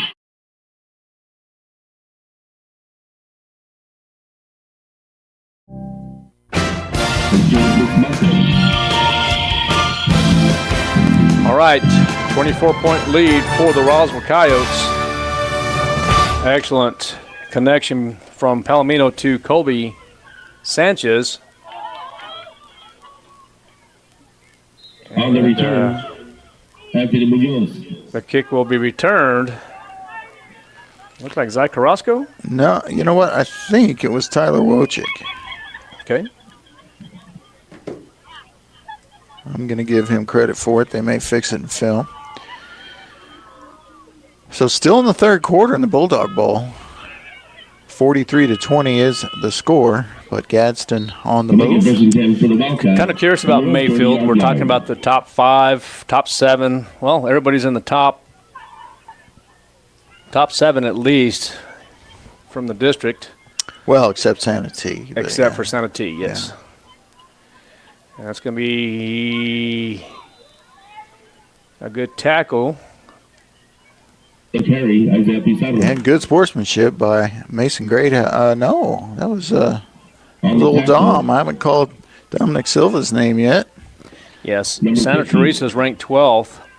I mean, Lovington, Artesia, Roswell, Deming, Gadsden, Mayfield, Goddard, all in District 4-5A. Yeah, let me see if I can get a Mayfield score. Okay, 44-20 is a score from Memorial Stadium in Deming. Coyotes do lead. And there's going to be a pass up the middle. And Carrasco with another interception. Kidding me. What an athletic. Was that ball tipped and then he caught it? Well, yeah, it was tipped, but diving catch. He can run, he can kick, he can throw, he can do whatever he wants to do. 4 touchdowns, 2 pickoffs, 1 pick six. Yeah, he can do it, but don't let him drive the bus home, guys. Whatever you do, do not let him drive the bus home. He might be a little exhausted, I can promise you that. Oh, my goodness, that kid. I'm serious. I mean, shoot, he could run, he could throw, he can kick, he can hit. I'm telling you, this young man. He's also an excellent student and a very good musician. He mimight be a better musician than he is a football player. I mean, I'm serious about that. He's something else. He is something else. Oh, here comes Olin Ingram. Ingram on his feet. He's still on his feet. Good job for Olin Ingram. On the carry, Olin Ingram. Good carry. A great carry, the best carry of his career. Might be an injury, and there is. So the training unit for the Deming Wildcats will get on the field. We're going to take a break. We'll be right back from Memorial Stadium in Deming, New Mexico. You're listening to 106.5 Roswell's Talk FM, KSVPTV.com. Hi, my name's Chance with Trustmark Roofing and Windows, and here's what you should expect during your window inspection. Upon my arrival, you'll receive a 15-minute courtesy call letting you know I'm on the way.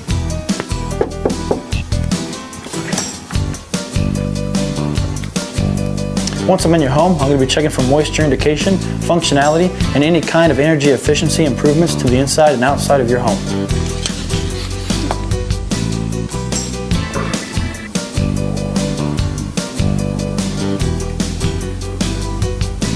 After my inspection, I'll give you my professional opinion, and then you can decide whether you want a no-obligation quote.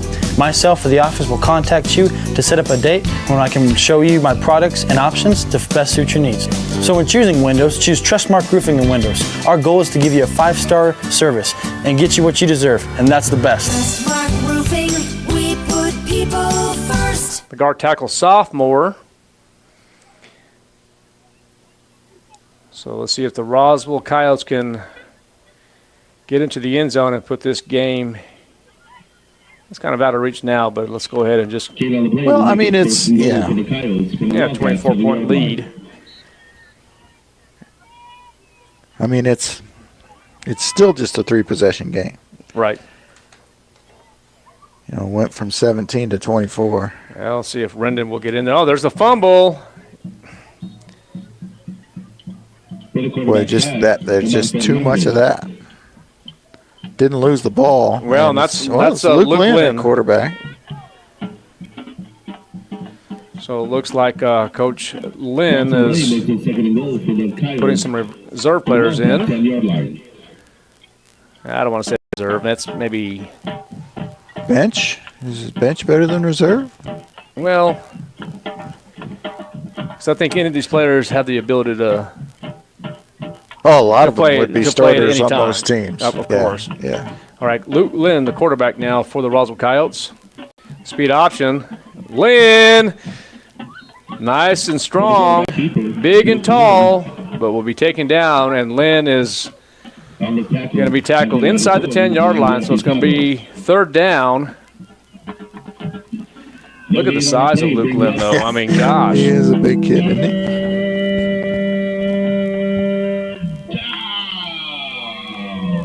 Well, that's a 3rd down situation for Roswell. Let's see what happens here. Got a text message here from Artesia. Okay, Gaston 28, Artesia 43, 16 seconds left in the 3rd. Still a game? Yeah, it is. Okay, Luke Lynn, pistol, formation, Rendon Duran in the backfield. Lynn slip screen. And that's Noah Estrada in there. So another touchdown for the Roswell Coyotes, and I believe that was Noah Estrada. It is. His first catch of the game is a 10-yard touchdown, and the first career touchdown at the varsity level. Oh, sorry, he had one last year in this stadium. Second career touchdown for Luke Lynn. He threw it to Jacob Palamino last year.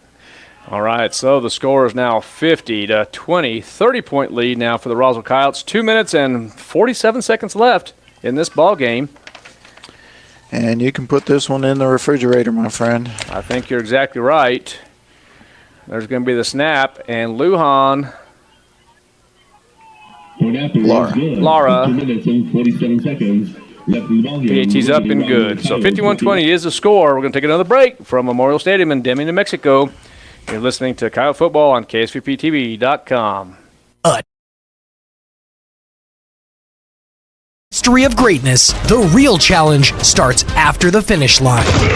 When victory alone isn't enough, raise your bar, keep dreaming, and go beyond the limits that you thought possible. The new 2024 Honda Ridgeline, Passport, and Pilot, part of the Roswell Honda Rugged Trail Sport lineup. Roswell Honda, proud supporter of all Roswell High School sports.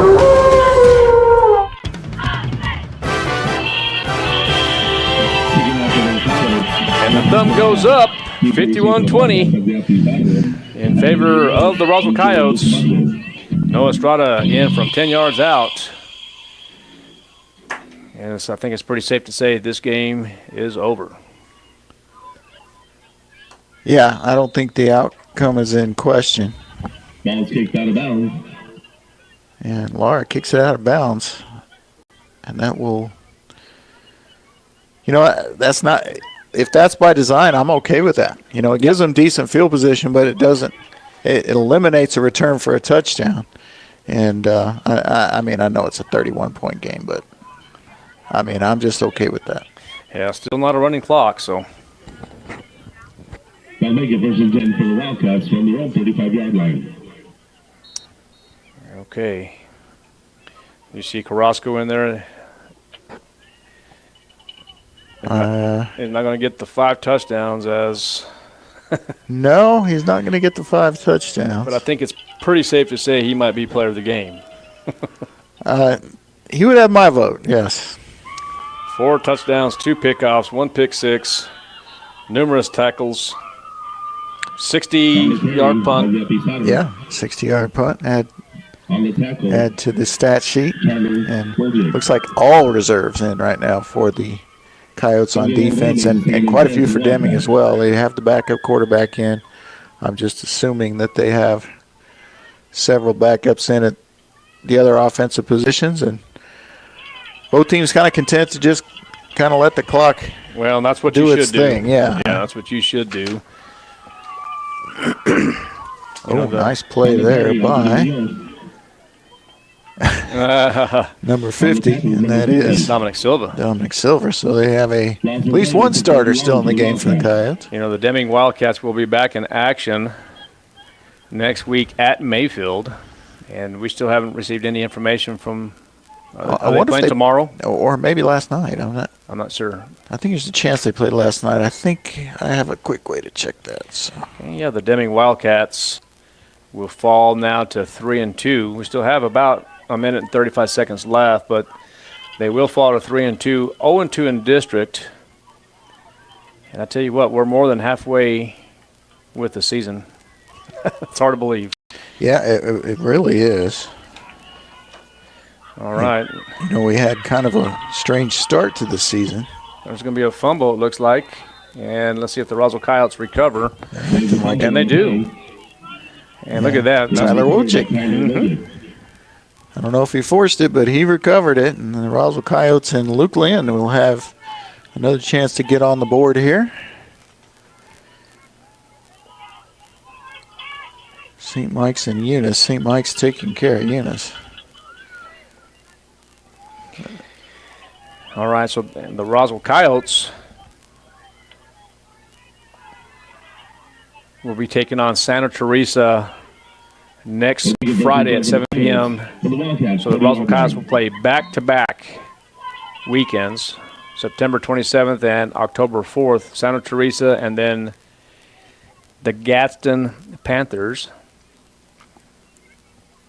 And then back on the road at Artesia, Mayfield back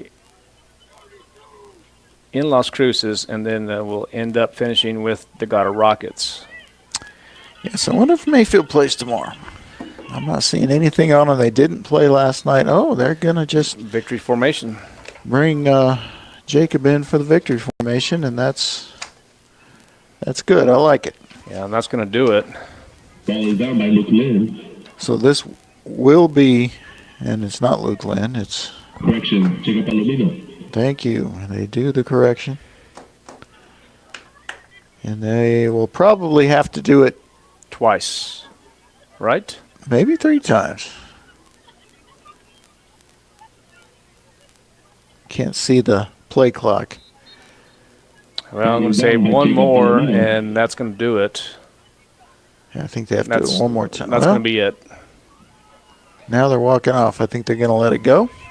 Yep. And that is going to be your ball game and your final score of 51-20. Roswell getting it done on the road. The number 3 seeded Coyotes defeat the number 4, not seeded but ranked, Deming Wildcats. And, I like it as a bounce back game. Yeah, no, absolutely. Absolutely. I think this was big for the Roswell Coyotes going on the road 5 hours and taking on the Deming Wildcats. Very important. They got some things to clean up still offensively. Defense is looking really good. You still have it's really good to see that Keegan Nichols is back in or on the field. Even in limited action. Yeah, well, limited. Yeah, you're exactly right. But I promise you, Jeff Lynn and his coaching staff will go back starting tomorrow. I mean, they're going to travel all the way back from Deming to Roswell. They're going to get a little bit of sleep. I know there's a JV football game tomorrow at 2 o'clock, but I promise you, the Roswell Coyotes and Jeff Lynn and his coaching staff will be back in action, looking at film, getting ready for the next contest. Let's take a quick break, and then we'll talk a little statistics. From Memorial Stadium in Deming, New Mexico, Roswell Coyote Football, KSVPTV.com, 106.5, Roswell's Talk FM. We'll be right back. So what do you think, Tiffany? Do we have a deal? I like the numbers, but do you have any wiggle room? Stop. No need for that, Angela. Here at Richland Dodge, we strive to provide you with a haggle-free experience. And this month, we're offering up to $12,000 off all Ram trucks. They all come with our lifetime powertrain warranty and are eligible for the Brand Champion program. So come by 1309 Southeast Main Street or visit us on our website at richlandcdjr.com.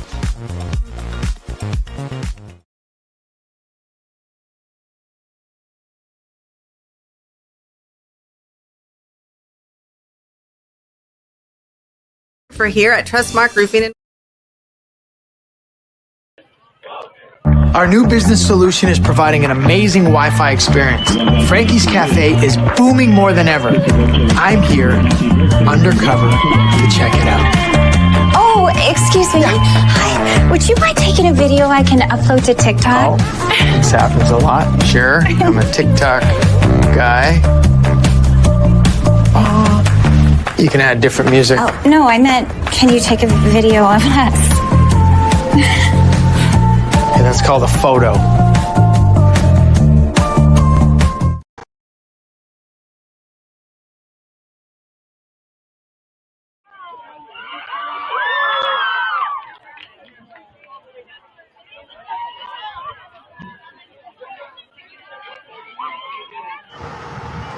Good afternoon, I'm Steven, Uncle Savings View Seal, and welcome to Roswell Hyundai. Listen, today we've got wonderful vehicles out here for sale, and listen, let me tell you something.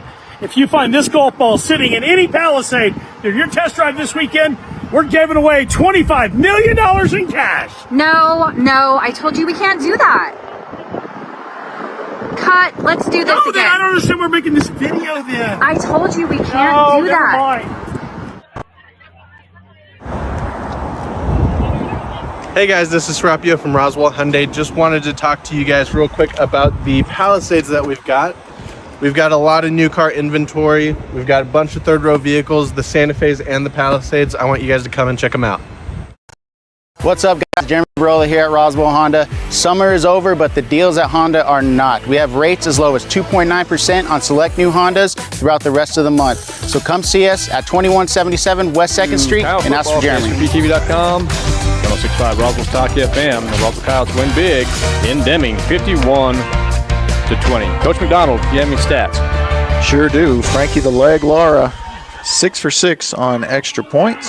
Zai Carrasco had a 60-yard punt in the game. Matt Castillo, man, I always forget to add up the punt return yardage, but around 60, low 60s on 4 punt returns for Matt Castillo. 1 kickoff return, and it was only for 5 yards by A.B. Toscano.